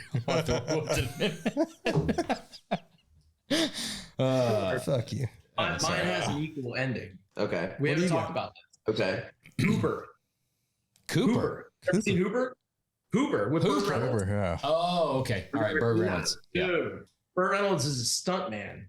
Yeah, well, Stuntman Mike and mine too. Jan Michael Vincent. You guys have seen this, right? Yes. Yeah. I have not. The end of that, all real late 70s, fucking they had pillars falling down, like entire smokestacks that were falling down one take. Hooper was good. Hooper was good. And the I've car never is seen it. zooming below them. It was a rocket car that jumped in the entire bridge. Okay. And it's all about Burt Reynolds as this stuntman that's at the end of his career. Okay. He's kind of hooked on some painkillers. Like, Right. dude, it is. I'll have to watch it. In my opinion, a lot of people talk about Smokey and the Bandit, but Hooper is Hooper was good. I'm afflicted on the stuntman thing because there's only one stuntman, and that's Evil Lee Knievel. Majors, right? So Oh, there you go. Yeah. Fall guy. Yeah. Yeah. Just one Yeah. stuntman. Yeah. So Evil Knievel wasn't a stuntman. He was just some dude. No, Super Dave Osborne. He was a dude that jumped motorcycles, and most of the time poorly. There was only one stuntman, Okay. and that's Lee Majors, right? He fucking made out with Farrah Fawcett. So let's. So what's your guys's? Dude, it's all over the board. I think As of recently, I've gone on record many times. Cannonball Run is one of my favorites. Okay. Yeah. Okay. Another Burt Reynolds. I've held strong with either Days of Thunder or Dazed and Confused too. That shaped me as an adolescent young boy. This is good. Yeah. Dude, I haven't seen Days of Thunder in a long time. Michael Rooker in Days of Thunder. My wife told me I can't say Days of Thunder anymore because Days of Thunder was without her. That was before I met her. That was my first underpants over boxers handy jack. So yeah. Got there. I was gonna ask why, but there we go. all right. Yeah. So me, am I next? We're talking about me. On Laserdisc with an Infinity sound system. Damn, Abercrombie's. Abercrombie Cargos. Nice. Yeah, yellow with the three blue stripes. That was my go-to. Well, for me, You know why you went light colored? talking about movies is what we're talking about. Right? We're talking about movies. Yeah, Yeah. movies. Oh, yeah. I'm a little more cliche. 2-lane blacktop. I'm a little more cliche. I've got 3 at the top of my list, and I split them up because 2-lane blacktop, but I'll only watch it like in the spring or summer season because I get so fucking pumped up that I just want to go like rip something. Right? It's that badass. American Graffiti is seasonal with your movie choices. what's that? I like Yeah, that you're I'm very seasonal. Yeah, American Graffiti is like the one You that got to factor it around pumpkin spice lattes when they're out. And yeah, because James Taylor was definitely drinking a pumpkin spice latte when he was fucking knocking off that Dodge and fucking 2-lane blacktop. Yeah, that's hit me with a torque fight. right. American Graffiti was the one that probably shaped like That's my fall. career. I just loved that, little Deuce coupe and all time. Elf George for the winner. Lucas, Harrison Yeah. Ford, fuck it. and Say the Elf. But dude, the Sleeper is it was made for TV movie Hot Rod. That was That's like been brought up. Hot Rod, like 1979. He had a 65 Belvedere. And it was a cheesy ass movie, but I own a 65 Belvedere now because of that movie. Wow. I forgot you're a Mopar guy. I'm not a Mopar guy. I just like Mopars. You own a Mopar. Yeah, because they're good looking fucking cars, dude. Yeah. I thought you were going to say It's like cool. Corvette Summer. I like Corvette Summer. I mean, yeah. There's a dude down the street that had a Corvette Summer replica right on our little like. We've got like a fucking route we do for cruises, for just shaking down cars. Sitting in the guy's driveway in this like super normal like neighborhood, right outside his 2-car garage, has been a Corvette Summer replica car that just sits there, like most unassuming location. I could see that dude also building model rockets. Yeah, Yeah, probably. Good movie. I got a third throw Vanishing Point on there because I had a Challenger back in the day. That's not a good movie. It's a horrible movie. It's not a good movie. There's 3 words said the entire 2.5 hours. Vanishing Point, I think, is one of those ones that people say they're like, "Oh, I like Vanishing Point." That's a bad movie. You like the car? I'm going on. I like the car, I like the driving. It's a cool but, car. yeah. You can just like watch the still picture of it. I'll tell you on the bike side though, I think I may have brought this up once before, but you did a Captain America Easy Rider replica, right? Fucking Easy Riders. That's how I met Chris Bishop at Orange County Choppers. So what was going on? That's when, it was crazy. COVID was going on. Chris came in, got the bike, and, he would stop by and see it. And I was the only dude in there. But yeah, that was a really fun build, man. that was one for me. My parents were going out. It was like when I was just old enough that I probably should have had a babysitter, but didn't have a babysitter. I'm gonna watch Easy Rider. No, I'm like, they're getting ready to leave, and I'm kind of like a little nervous. And my dad comes in, and he had it on VHS, and he like, watch this. This is, keep yourself busy, watch this. I'm like, oh, what the fuck is this? This is telling me a little bit about it. And I remember watching it, just sitting by myself, young, like 10-year-old kid. And I was like, holy fuck, are these guys badass. Yeah. And to this day, when we talk about bike movies, that's a whole different thing. World's Fastest Indian. I mean, that movie is a good movie. Fucking believable, dude. I just wish in real life you could smoke a cigarette like that while riding a motorcycle. Because it is, let me tell you from experience. On a Goldwing. If you've got a windshield, you can smoke all to your heart. What about your 57 Chevy Trike? You could smoke there. That's got a Duval windshield on it, right? Dude, I want a Captain America like bobber style, like a kind of a nod to the Captain America bike, like the same kind of tufted seat, but in a bobber. Just because the bike's rad, but I don't think I'd ride that exact bike. That bike, I did a lot of research and, being at the museum and some of that, what that bike really looked like, and a lot of shit with Peter Fonda in his interviews and building that bike. It was funny because he's like, man, this thing's a nightmare to ride. Mm-hmm. And so you get it done, and it is not for the faint of heart. It's not an easy bike to ride. So back to your point, people smoking and riding those bikes and how many takes they had to do when they were, doing all those shots, dude, that's not easy kick only bike, man. That thing's like 20 over, right? It's big time. And the way the rake and all of it sets, with the big, it's got some flop in it. You got to be able to ride to ride that bike and enjoy it, and we rode that one and all of it. But yeah, it's no feat. So when you watch that movie, there's a lot of respect in that old school chopper category, man. Well, but yeah, so Easy Rider is not an easy rider. So they are rideable, dude. Yeah. Before we transition off of car movies, and this is not a car movie, but while we're all having just a hangout conversation, anybody seen Poor Things? Yes, I haven't yet. Me and my wife just watched that. Yeah, that's a fucking. First of all, anybody out there, if you can find some old school acid, do a little square. Just do a little small square before you watch that movie. Holy shit, I didn't know what to expect, but I was not expecting what I got. So me neither. So me and my wife, and it's one of those things where you see all of it's blowing up, the Grammys, oh my God, Poor Things. My wife was pushing it for a week, Yeah, us too. And we were like, holy shit, dude, looks epic. I love it all.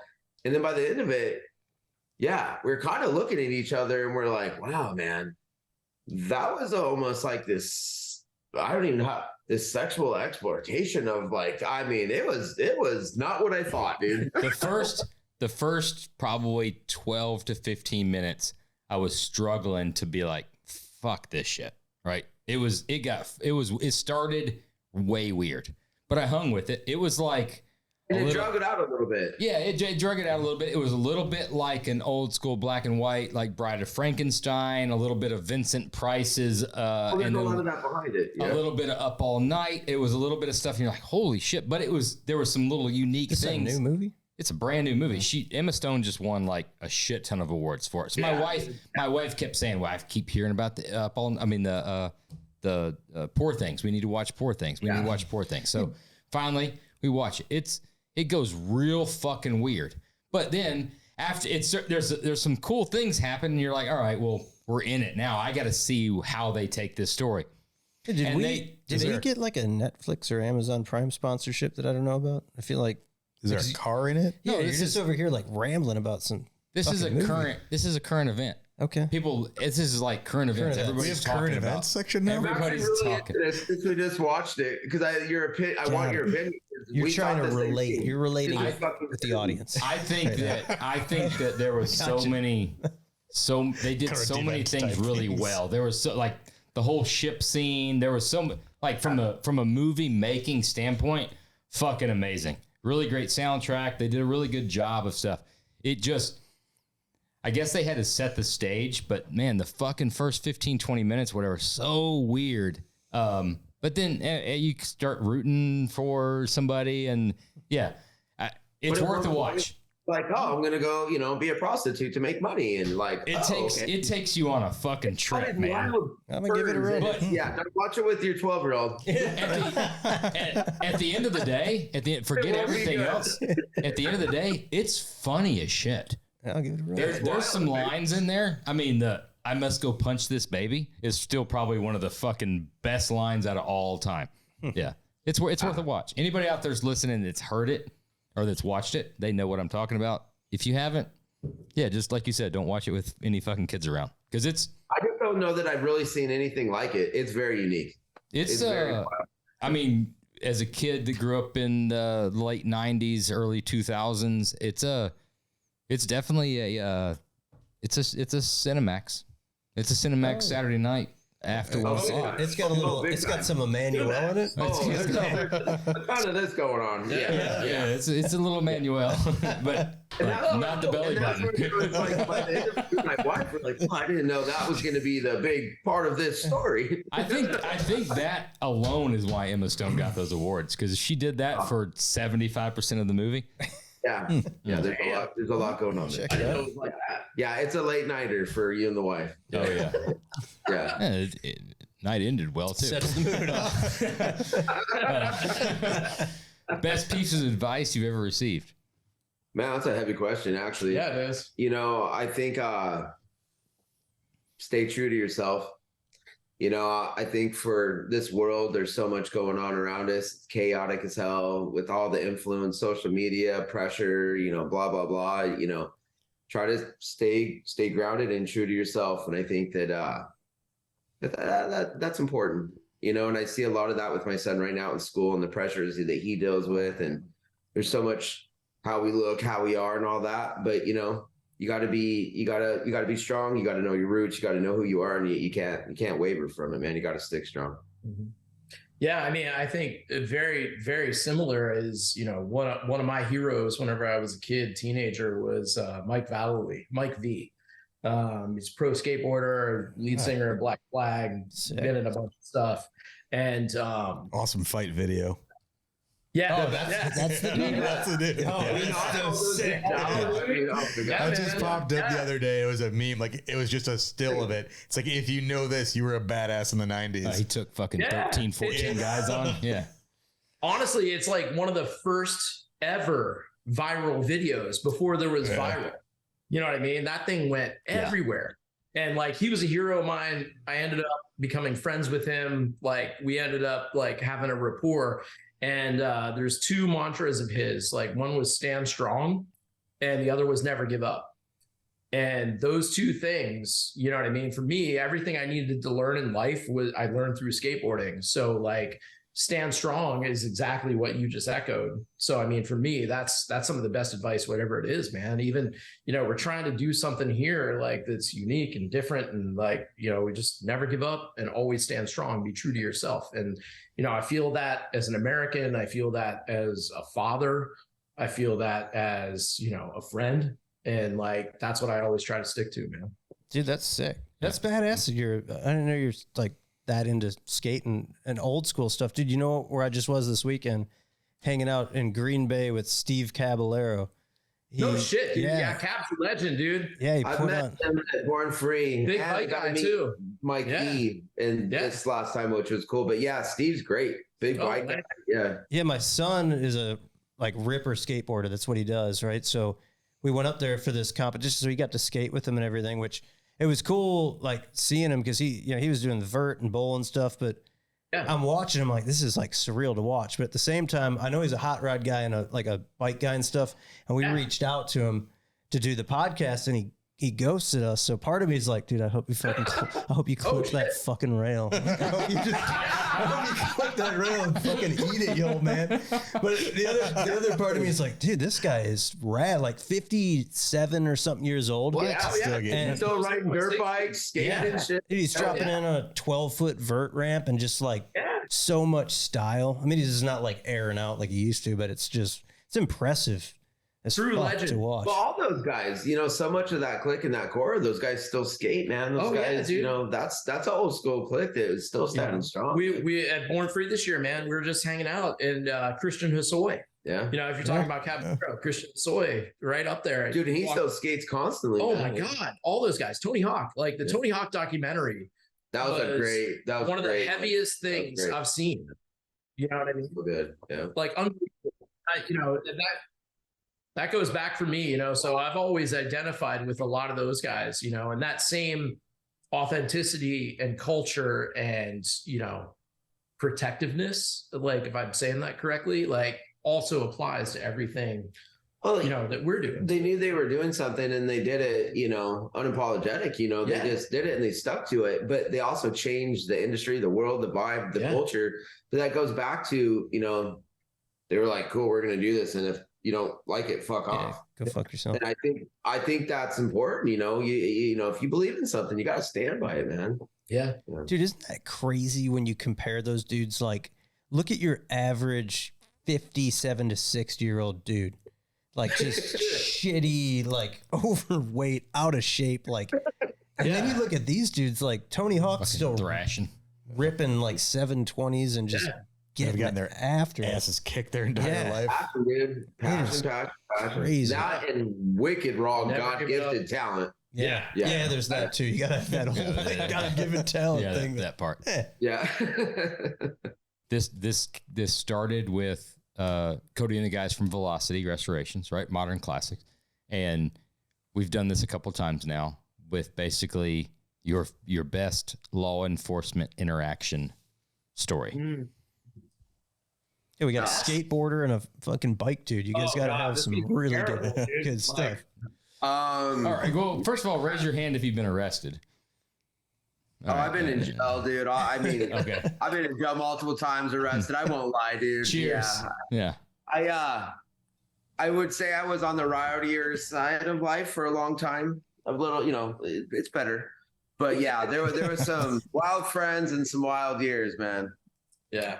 So tell a story. Yeah, you got to tell your you can pick one. Your best, or just if there's more than one. Your favorite law enforcement interaction story.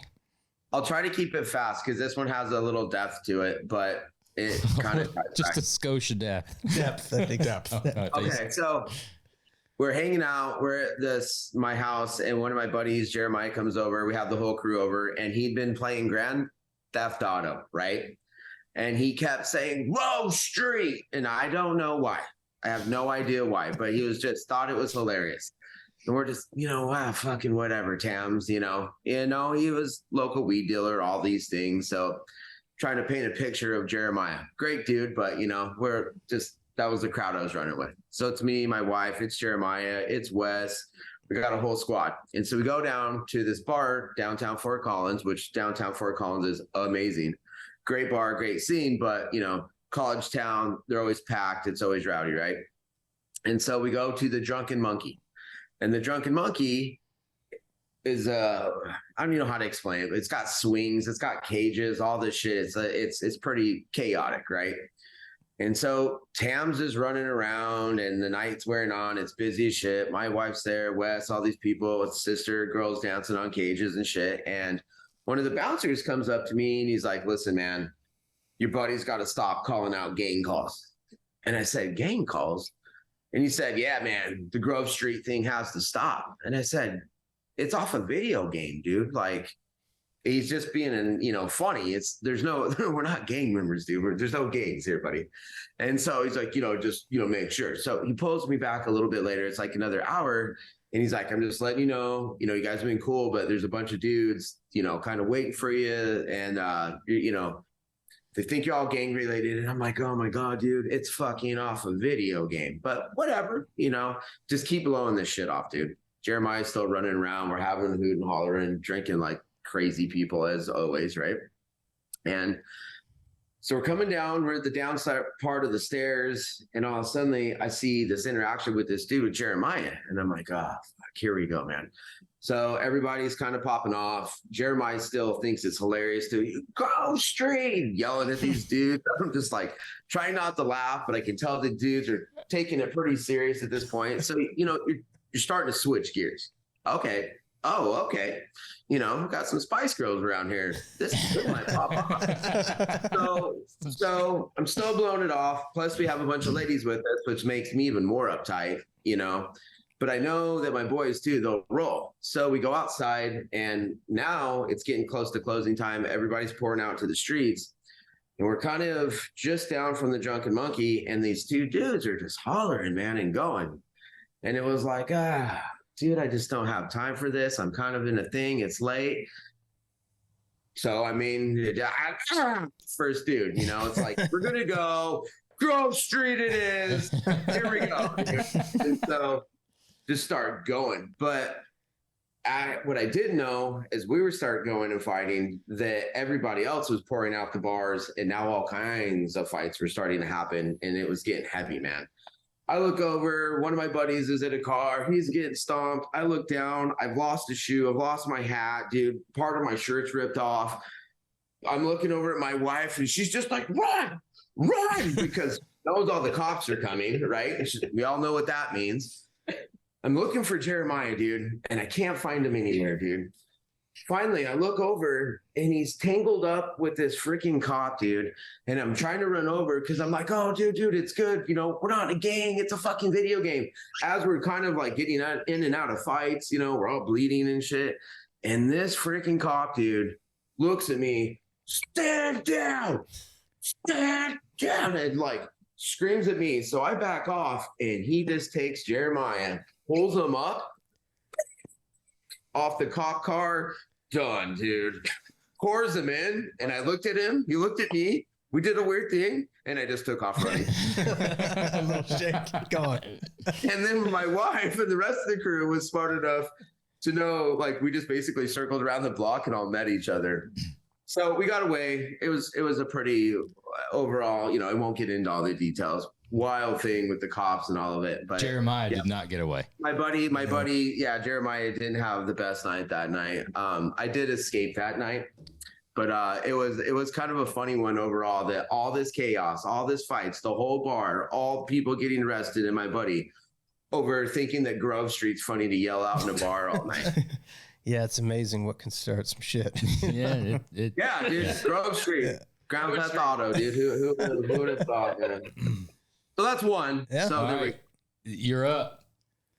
Oh man, I might take a different tact in this one, like from a different perspective.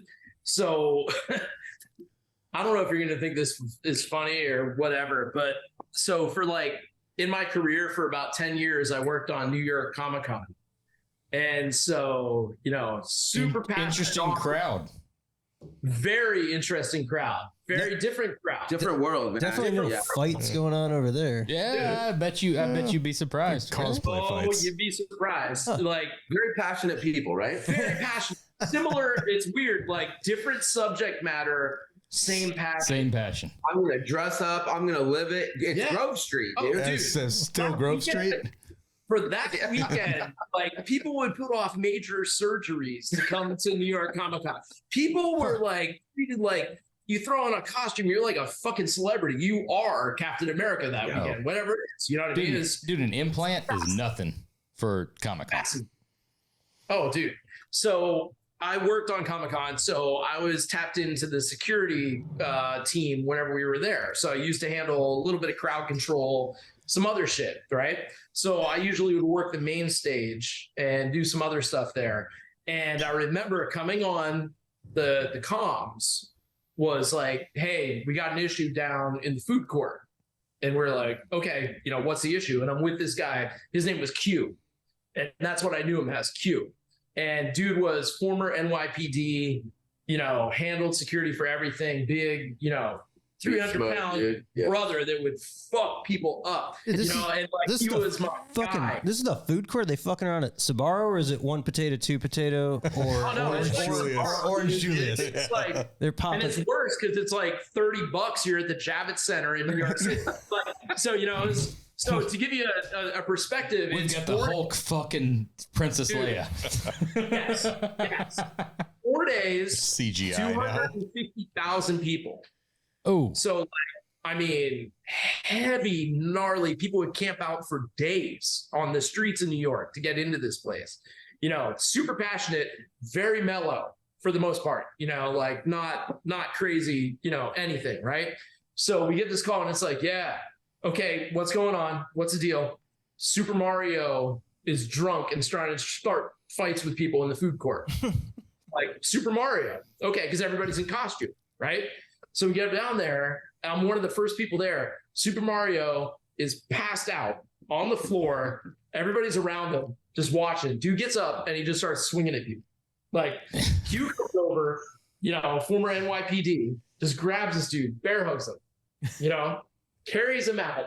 And then you see Yoshi, you see the other characters, following their boy out. You know what I mean? And it was just like one of those, like, man. And then, I talked to Q after, and Q was just like, dude, I never thought in a million years I would be dragging Super Mario out of a convention for being too fucking hammered. Hey, Mario like drink too, man. I mean, and that's a stupid story, but like, it's pretty good. Those fucking Italians can drink, man. yeah. You thought Mario was bad. Luigi was the motherfucker. Like, that's funny. Dude, see all kinds of crazy shit, man. That's like, a good one. All those guys were former NYPD, and like they were just, heavy guys that would tell you stories. I have so much respect for law enforcement, and I think a lot of people don't really understand, looking at it from the outside, similar with our veterans and stuff like that. But like, the stories, and if you have somebody in your life that is, former police, former, veteran that's willing to tell you stories, man, like that's a respect thing. That's a very heavy thing because, some of those guys, man, like our entire security force, whenever I used to work at Comic-Con and like a bunch of the Star Wars Celebration, all these events I used to do, they were all former, PD or, special forces or Secret Service people. Like we didn't mess around with that, with the level of talent and stuff like that. And I have so much respect, on so many levels for those people. Hey, dude, we had fucking cheers. Cheers to them for sure. We had Justin from Dakota Digital, retired cop. He was on here sharing some stories. Yeah. They were entertaining. We've talked about it before. We've talked, there's two professions. It's not a positive statement, but it's a statement about our society that bike builders, hot rod builders, fucking chassis builders, whatever it is, can make more fucking money than teachers or cops. And that's wild. That's Isn't that wild? Fucking stupid, right? Because teachers and cops should be the absolute highest fucking paid profession that there is out there, regardless, right? And it should be such a competitive environment that you've got to be the best. You want to be the best of the best. I agree. To be either of those two professions. If you don't make it as a police officer or a cop, you could maybe be a pilot or a heart surgeon. Yeah. Right? But dude, there should be term limits. Cops or teachers should be the fucking term limits on teachers, because those old, what they have to deal with, dude. Oh, dude, those old fuckers, they don't give a shit, dude. When they reach that point where they're just riding it out, until they hit that pension. Oh yeah, fuck them, right? Oh, Mrs. Sanford, you've dealt with quite a few. Dude, we had a situation. Sure. You heard about the situation? I don't know if it's appropriate for the podcast, but we had a fucking. If you're saying it's not appropriate, I'm guaranteed it's appropriate. Yeah. But we want to hear it. I know a lot of my stories. I told them I'm not going to tell most of my stories. I didn't share much. I know. I'm not sharing some things. Yeah. Like, hang on. Would you get on a plane if Justin Olson was the pilot because he couldn't make it as a cop? Yeah, dude. I think Justin, he'd barrel roll that fucker. You think so? Everybody hold on. But dude, fucking cop stories. Like, you want to talk run-ins with the law? The one that I haven't told, dude. I'm out skateboarding, right? It's like mid '90s, late '90s. All right. okay. Warm summer day. Jinkos wearing a fucking, jersey. I think it was a jersey tank top or something. There I am skating. No fear back. Dude, there's like three. Dude, there's like 3 or 4. Basically, a full blown human of a little homies. 3 or 4 like college kids start talking shit. They start talking shit, right? And there I am, dude. Yank that son of a bitch right off the fucking jersey. Yeah. Just throttle all 38 pounds. Dude, all 4. Really? No, that's a Mike that TV movie, story. I'm so jazzed about that fucking, video. Yeah. Skateboarder in the 80s and 90s, bro, or even the early 2000s, man. You're fucking outlaw. Dude, teachers, honestly, there's teachers and cops. They should be the most highest paid because you should be the best of the best. Mrs. Stanford, with her, no offense, with her little polio crutches, right? And she I was probably 14 years old. And this time, I've brought this up before. You guys had no idea about this. And there's got to be somebody out there listening that remembers. Do you remember making like fucking homemade darts? Right. So we used to do them with the lead pencils. So you could do it with the lead pencils. We did it with, you'd cut the ends of the shoelaces off, right? So you'd remember you telling me about it. We never did that. We had our own darts. Every prison was different. So we would basically, every prison was different. So we would take an Altoids tin, right? And you would cut, you would go either like, sometimes you would go to like a shoe store and just cut like shoelace ends off, or sometimes you'd buy shoelace. Anyway, you would take shoelace ends, like the little plastic thing, and cut about a 1/4 inch past that. And then you'd fray the shoelace, right?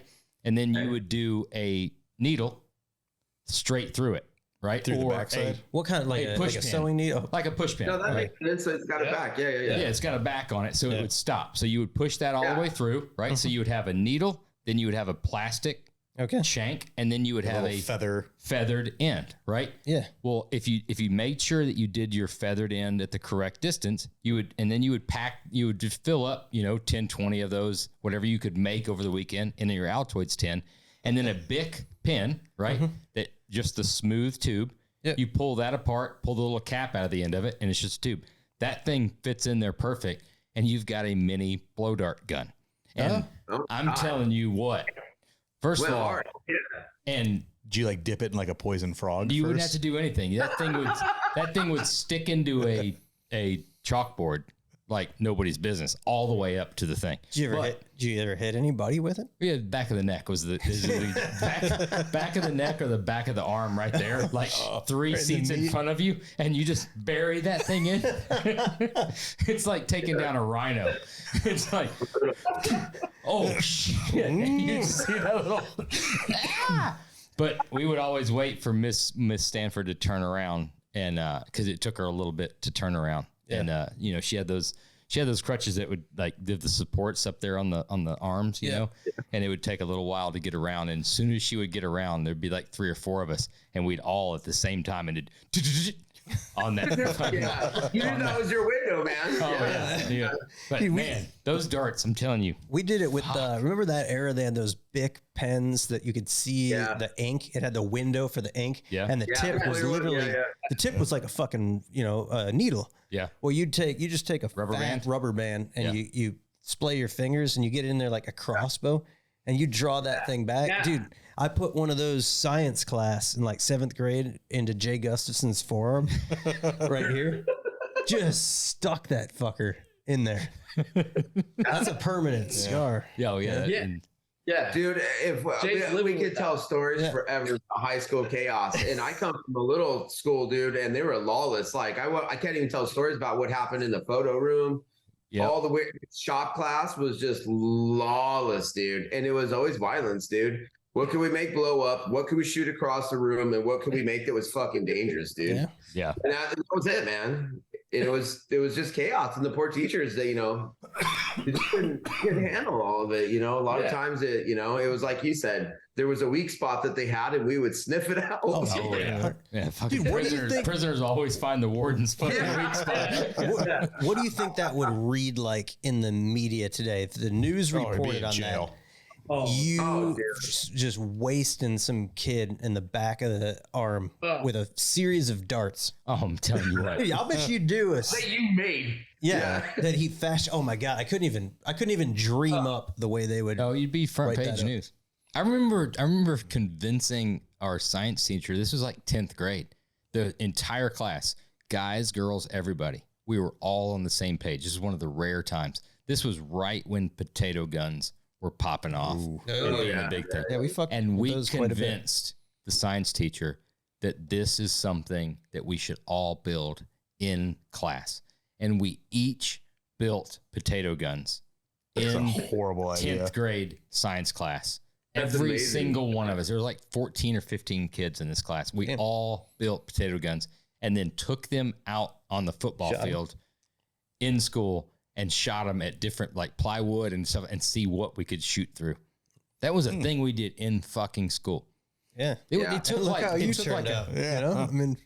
It was not the fucking greatest idea. Dude, early 90s, if you're not putting off Roman candles in the dark room, you're doing something wrong. Yeah. Dude, I mean, I lost a good pair of Abercrombie pants to Roman candles. It was a whole different time. Dude, me and this kid, Abercrombie's will go up in flames with fucking Roman candles.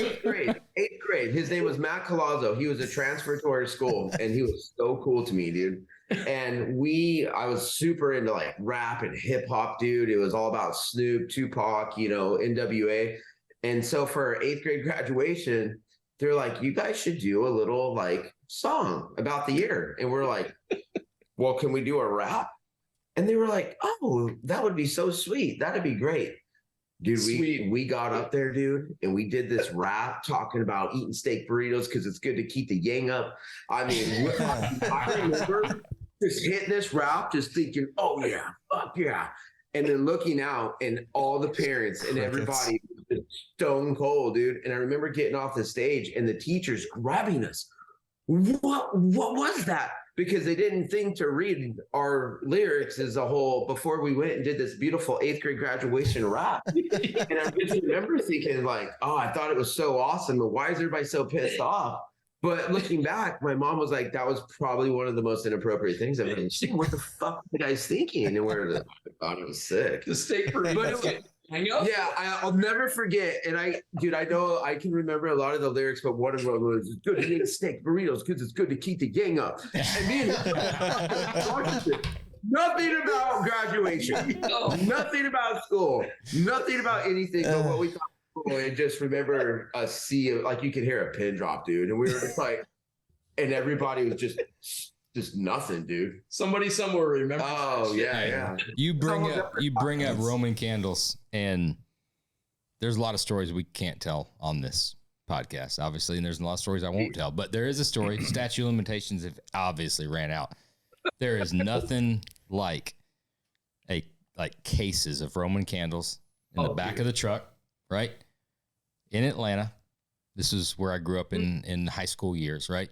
Cruising Peachtree Industrial Boulevard late at night, Friday night, Saturday night, post 1 o'clock in the morning, just hoping to hit a red light next to somebody that's got all 4 windows down. You sent it into the fucking car. So the whole plan was that's mean.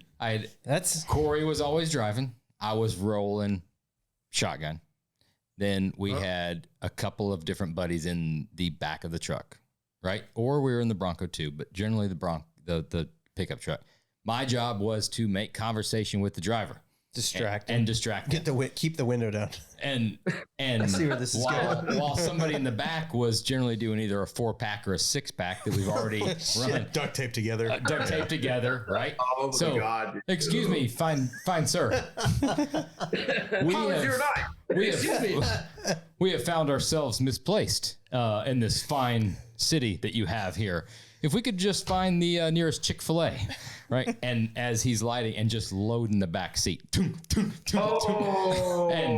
let me tell you, there's a specific champagne Lexus, right? That was on the one corner that I think every single flaming ball from that 6-pack of Roman candles made its way into the back seat of that. I don't know what happens after that. We always nothing good. Yeah, you take off. And now being a early to middle-aged adult, if that were to happen, that were to happen to me at a red light, I hope it does. Like, dude, what would you do? I mean, you think about the dumb shit we did as kids, and you think about that thing. No cameras. Right. You think about all that stuff now, like even having a window broken in your home. Like, where do you even begin to find that replacement window? Right. I mean, how many windows got busted out, back in the day, or a fucking lawn job, right? Oh, somebody does a lawn job to me. You're like, what? Oh my God. Like, how do you even how do you fix that? Yeah. How do you fix it? You have to literally like grade the entire fucking front yard and then seed it or sod it. I told you tens of thousands of dollars. I told you the story about the bushes, right? The guy across the street that got all the new landscaping in. I don't think so. So you're just airing it all. This is all This is all. Man, I don't know. It's crazy. Chassis sales plummeted. In April. I don't know what. Like, it's crazy. I don't know. This is mid '90s. Dad's still a preacher. Oh, dude. Dad's still a preacher, so we live in a nice subdivision, right? It's a nice church. It's like gated community with its tennis courts and all this kind of stuff. We didn't belong there, right? I didn't belong there. So the guy across the street from us in this little cul-de-sac, he gets all of his landscaping done, right? All new bushes and little trees and all this kind of stuff. So being the little shitheads that we were, right? One night, we're like, that would be so fucking funny. So we go out with paracord and twine and lace it all through the new landscaping, right? He always backed his truck in right up in the driveway, but not in the garage. So we laced it all through and then around the axle of the back of the truck, right? God. So it just took everything. Right. So when he leaves, it just yanked. Every tree and every bush that just got planted the day before. That next morning, oh man, you want to talk about laughter. Like, what are little shithead kids? Like, what the fuck were we doing? That's a good one. It was so funny. Dude, I love it. Now I fucking love it. we did all the same shit, and it was I don't know. I think it was the circles we ran in. There was that culture. There was a lot going on. I mean, I know there was. I remember when Jackass came out. I mean, people started losing their minds, dude. Yeah. I mean, parties and people wanting to video camera the craziest shit. You did the craziest shit, and it was that culture within there, man. But I love that you're like a preacher's son rolling around on a Saturday night, late night doing that. Atlanta, Georgia, lighting people up with Roman candles. Man, it was. Dude, I wish I would like to come home late to just see my mailbox obliterated. It would give me faith in this generation. In the youth. There's somebody. Yeah, I'd be like, all right, nicely done. We can make that happen. We talked about. Remember my house? I've got two kids. One's in college, and I got another one that's it's a junior. It's going to be a senior in high school next year, right? Okay. So we've always talked about the kids. They don't do shit like we used to do. Well, just last year, I'm sitting in the living room. It's a Saturday night. There's a couple of my buddies. My son's got a couple of buddies over. My wife comes in. She's like, "Did you just hear that?" I was like, "No." Somebody just egged the house. I was in the laundry room. I heard it on the garage door. Somebody egged the house. Like, what? So boom, instantly spring into action. Right? I haven't lost it. Fucking let's go. Go out. Sure enough, there's camo. It's pouring down rain, right? But there's eggs all over the garage door. Instantly, we got to rectify the situation. I see cars leaving. Cars aren't going to leave. So I take off after them, right? And in the subdivision we're at, I see them go straight. Well, where they go straight, I'm like, you can't get out that way. There's only one way you can get out. So I head them off, right? So I stop them. At that point, I'm into search and destroy mode. You're not going to get away with this, right? So I stop them. I head them off. They're reversing. They're going through yards. They're scared to death. Two girls driving the one car, a little, portly boy in the other behind them, right? They're scared to death. So I follow them for a little while, but then it sinks in. I'm like, I remember it. You know what? Good for you. Good for you that you're doing some shit like we used to do versus just dumb shit on fucking TikTok. You got out in old school. Fuck some shit up. Yeah. Go get arrested, poke someone in the eye with a stick. Yeah. Go do something outside the boundaries. Get hurt, break an arm, live, man. I turned around. I let them be. I turned around. I came back. I got the hose out. I rinsed off the garage doors or whatever. And I told my son, this is on you. This is on you to handle. Somebody egged your home. What are you going to do about it? You going to be a fucking pussy? That may not have been the best advice. There you go. And then the next day, his son kicked the shit out of him. The cops came. Yeah, it's not for me to handle. How would you have handled that? Let's say you didn't hear the eggs go off. It's a warm summer climate. Oh, fuck. And you sleep in the next day, the eggs You realize the destruction that is? Door. You got a fucking omelet. Yeah, you've got an omelet on your brand new garage doors. Oh. That's a different story. But that's what you have to do in life, right? I mean, I learned about old man strength when I think I was a junior in high school. It was always like, kick that old guy's ass. Until an old dude jumped out of a VW wagon and like shit got heavy, dude. Yeah, it turns out old dudes are strong sometimes. They had old man strength. And I always remember one of my Wendy's father, this girl I used to date, used to tell him, he's like, oh boy, you don't know about old man strength. And I was like, yeah, whatever, whatever. Until one of those old men come at you, dude. Oh, dude. They've seen a lot more shit than, you had. And I have a lot of respect for that now, too. And I taught my boy the same thing, It's just like, yeah, dude. Old man's older, but don't forget about old man strength. Because one day. I'll tell you what supersedes old man strength, though, is like young man super strength. Because I witnessed this firsthand when we were like, me and Fen were like, I don't know, 18, 19. And I V8 swapped his Jeep CJ. We put a 383 in it, had like, purple hornies, side pipes, and we're fucking test driving it through the neighborhood, trying to figure something out. And we lived there for fucking years, right? And this asshole that moved in recently, Yuri, some dude, right? Yeah, Yuri. Fill in the blank. He says so. We're driving by, and we were being like the thing was loud, but we weren't speeding, right? It's small roads, slow speed limit. And he says something. And I'm like, yeah, fuck this guy. Just keep going. Well, we come around, make a few adjustments, and go out again because we were going out to the main street to make like a pull to see what was going on. Then we'd come back. Turns out he had no tile job, so he had nothing to do. No tile, Ryobi fucking tile saw broken, right? Kicks off his leather sandals, has a fucking shit fit. And he jumps up on the side, starts screaming, jumps up on the side of the fucking truck as a Jeep CJ. He's on the vehicle? Jumps up on the side of it because it's, we're like rolling. And he tries to reach across Fen to take a swing at me and like grab me.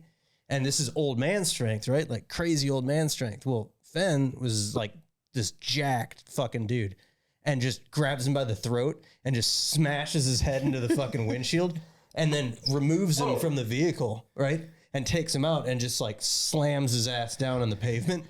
And it was just watching an old man like all squirrely trying to like. How do you think he told the story?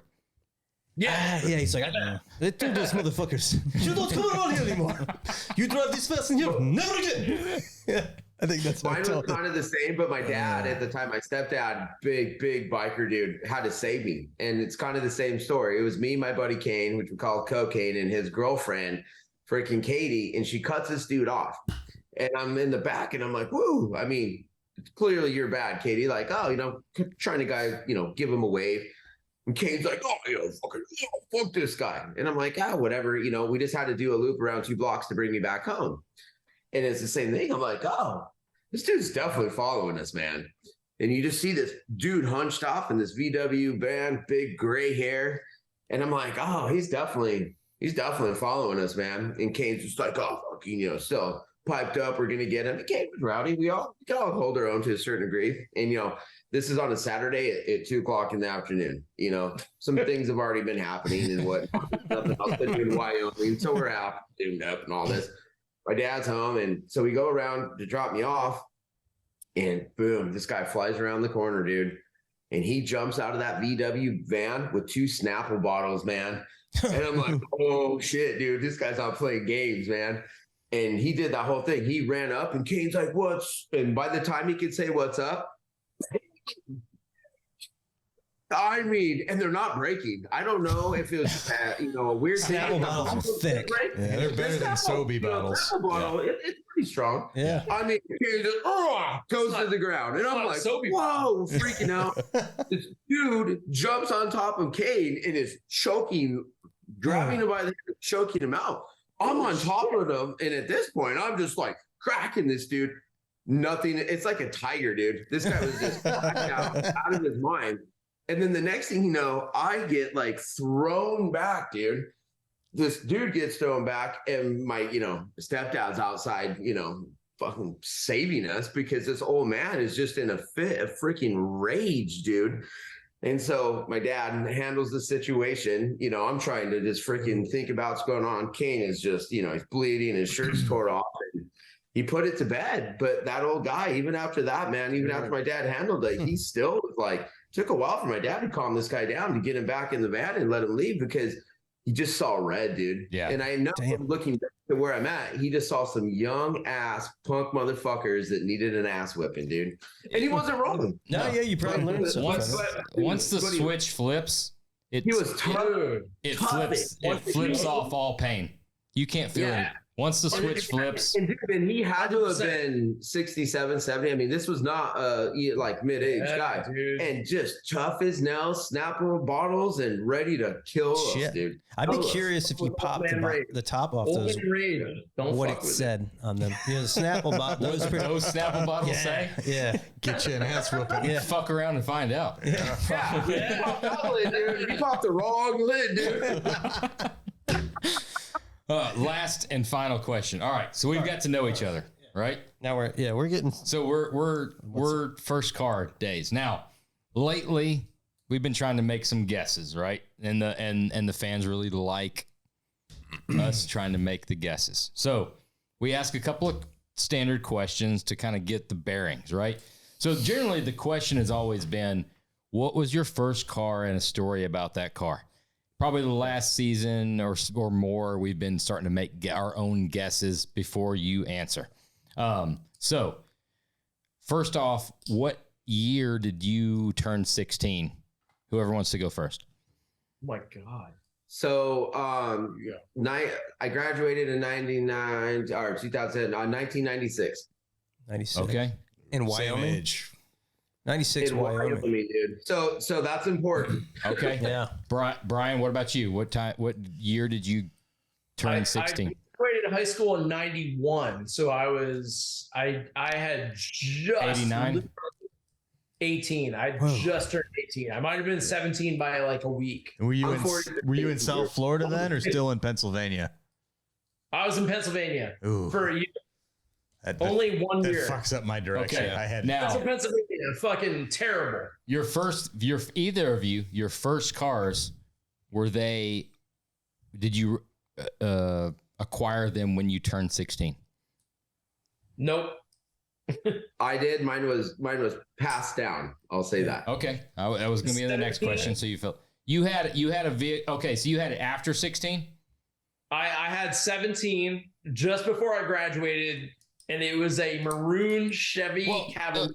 Oh, shit. I was going Pontiac Sunfire. You fucked it up. Dude, my bad. Okay. I was so close. I had red Pontiac Sunfire. I had the picture pulled up. Shit. Boy, I'm getting hammered over here, dude. That was my time to shine. I've been so off lately. And man, all right, right here. Hang on. The same family. I've been pulling deep pours. Like Sunfire. Let's zoom in on this. Right there. Right. Hit this, Josh. Hit this. All right. Zoom in on that. We get. that. Yeah. Phil was on it. Phil was on it. Phil had it. Okay. Well done. That's fine. Well done. One down, one still to go. I'm going to throw mine out there. Wait, Phil had it? What's Phil? I was guessing a red Pontiac Sunfire. Which is basically the same Cavalier. Yeah, that was his guess. It's just like a little bit nicer than It's that one. better than a Geo Tracker. Yeah, Geo Tracker is pretty fucking cool. In some circles. Green Geo Tracker. All right. So you're in Wyoming in, what'd you say, 99? 96. 96. Dude, Shit. So 96 in Wyoming. I'm throwing mine out there, and it may, like, I'm going off of statistics right here, okay? Because you're in middle of nowhere, Wyoming. You're talking dirt roads. You're talking a hand-me-down car that went through generations. What do you see in Wyoming every time you're passing through that's next to every single garage? A fucking International Scout. Yeah. Okay.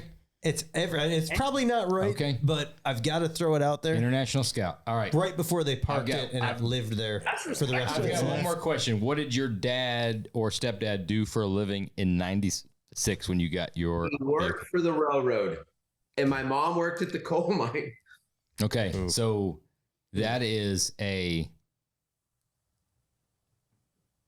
89 to 92 long wheelbase OBS Chevrolet long wheelbase. What long color? wheelbase. What color?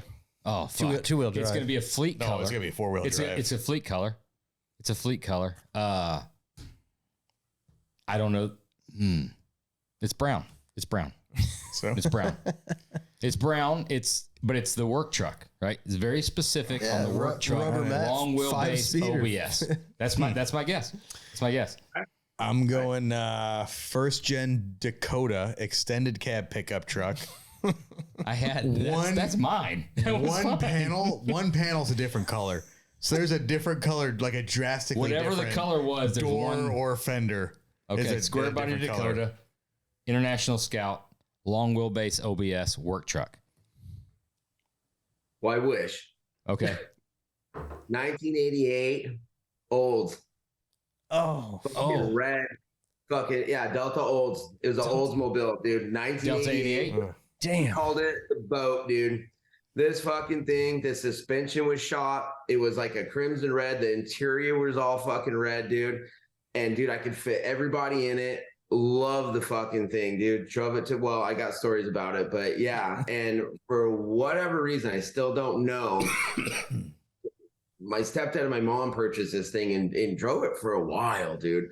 But we didn't have money. You got to remember this, dude. Yep. These were, what you could get is what it was. And so then they upgraded to another Olds. And then my dad had his dually. And that was like, you don't fuck with the dually, which I have great stories about that and fucking that thing up. But don't fuck with the dually, but I got great stories about the one time that you think your stepdad might kill you when your mom's like, I need you to go stay the night at someone's house. It was that bad. But anyway, 1988 Delta Oldsmobile, man. Dude, my buddy Boris Kovacs 8-track, baby. Had one. Boom. 8-track. Yeah, that was great. Or a dark blue Delta 88. It had that like velour bench seat in the front. Fall asleep. Yes. Oh, yeah. They had to do away with it. They had lawsuit, class action lawsuit. You fall asleep driving. We put Sam Jamerson in the trunk. Yeah, we just cruise around. How many people I could fit in there? We could just go. Oh, it was great, dude. It's like a small school bus. Dude, what I would have given for one of those, just for the back seat in high school, fucking Probe GT was. It's tough. I mean, I made it work, obviously. Think about maneuvering them on the back of a 91 LeBaron. What do you do? First of all, the back. Why do you get in the back? Just lay the front seats down. Yeah. Lay the front seats down. I know that because the same the same laser disc. She had a LeBaron convertible. Same Infinity sound system in the LeBaron that was in the house. Didn't the LeBaron have that digital, speedometer? That was, they cut that off in 89. 90 went to the full sweep dash. Yeah. I think NASA, it was dash. NASA and Chrysler worked together on the dash. And Maserati. Right. I've had them both. If you were rolling a LeBaron in the late 80s, the early 90s, you were getting pussy like, oh my God. Fox Body Mustang and a LeBaron. Oh, shit. We could only Fox Body Mustang, you were a different level. You were, Dude. Dude. But you got to remember, man, it definitely comes a little bit where you're from. I think that culture and obviously some money, but Wyoming was always a weird thing because, you could find these cars as cheap as shit, yard sold out down the street, Billy's selling whatever, and you would grab it, man. And you would just run it till the wheels fell off. It was great, man. My buddy had a Rabbit, and we used to jump the rabbit out of that. Oh, dude. We were into jumping for a while. Jumping. Oh, dude. Yeah, we were huge into jumping. Yeah, jumping was where it was at. Yeah.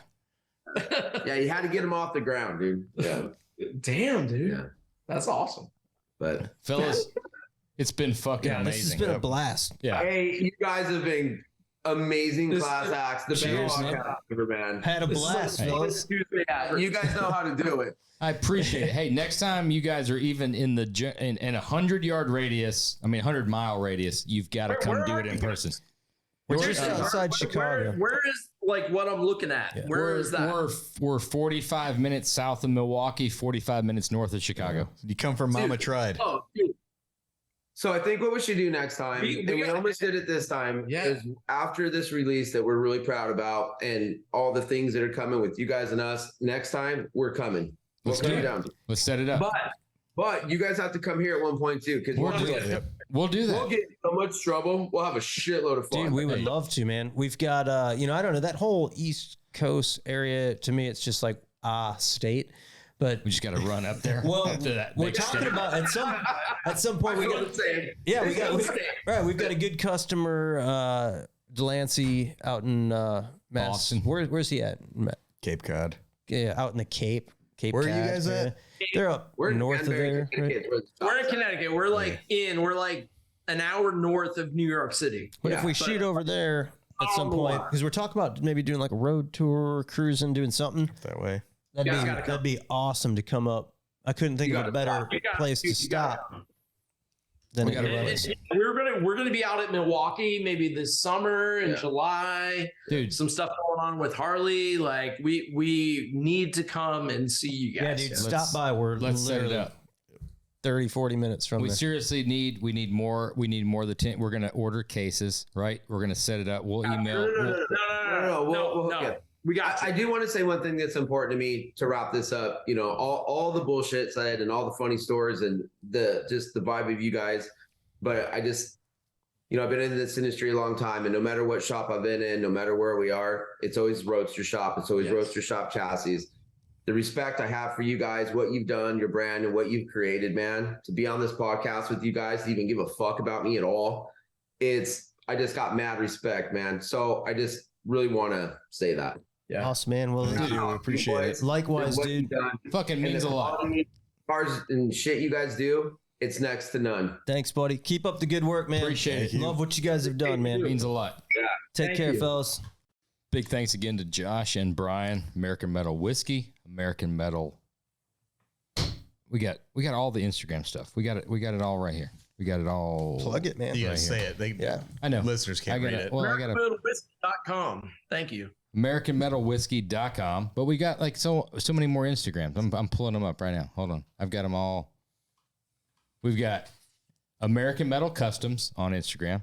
We've got American Metal Whiskey on Instagram. And we've got Joshua8787 on Instagram. Check them all out. Give them a follow. Yep.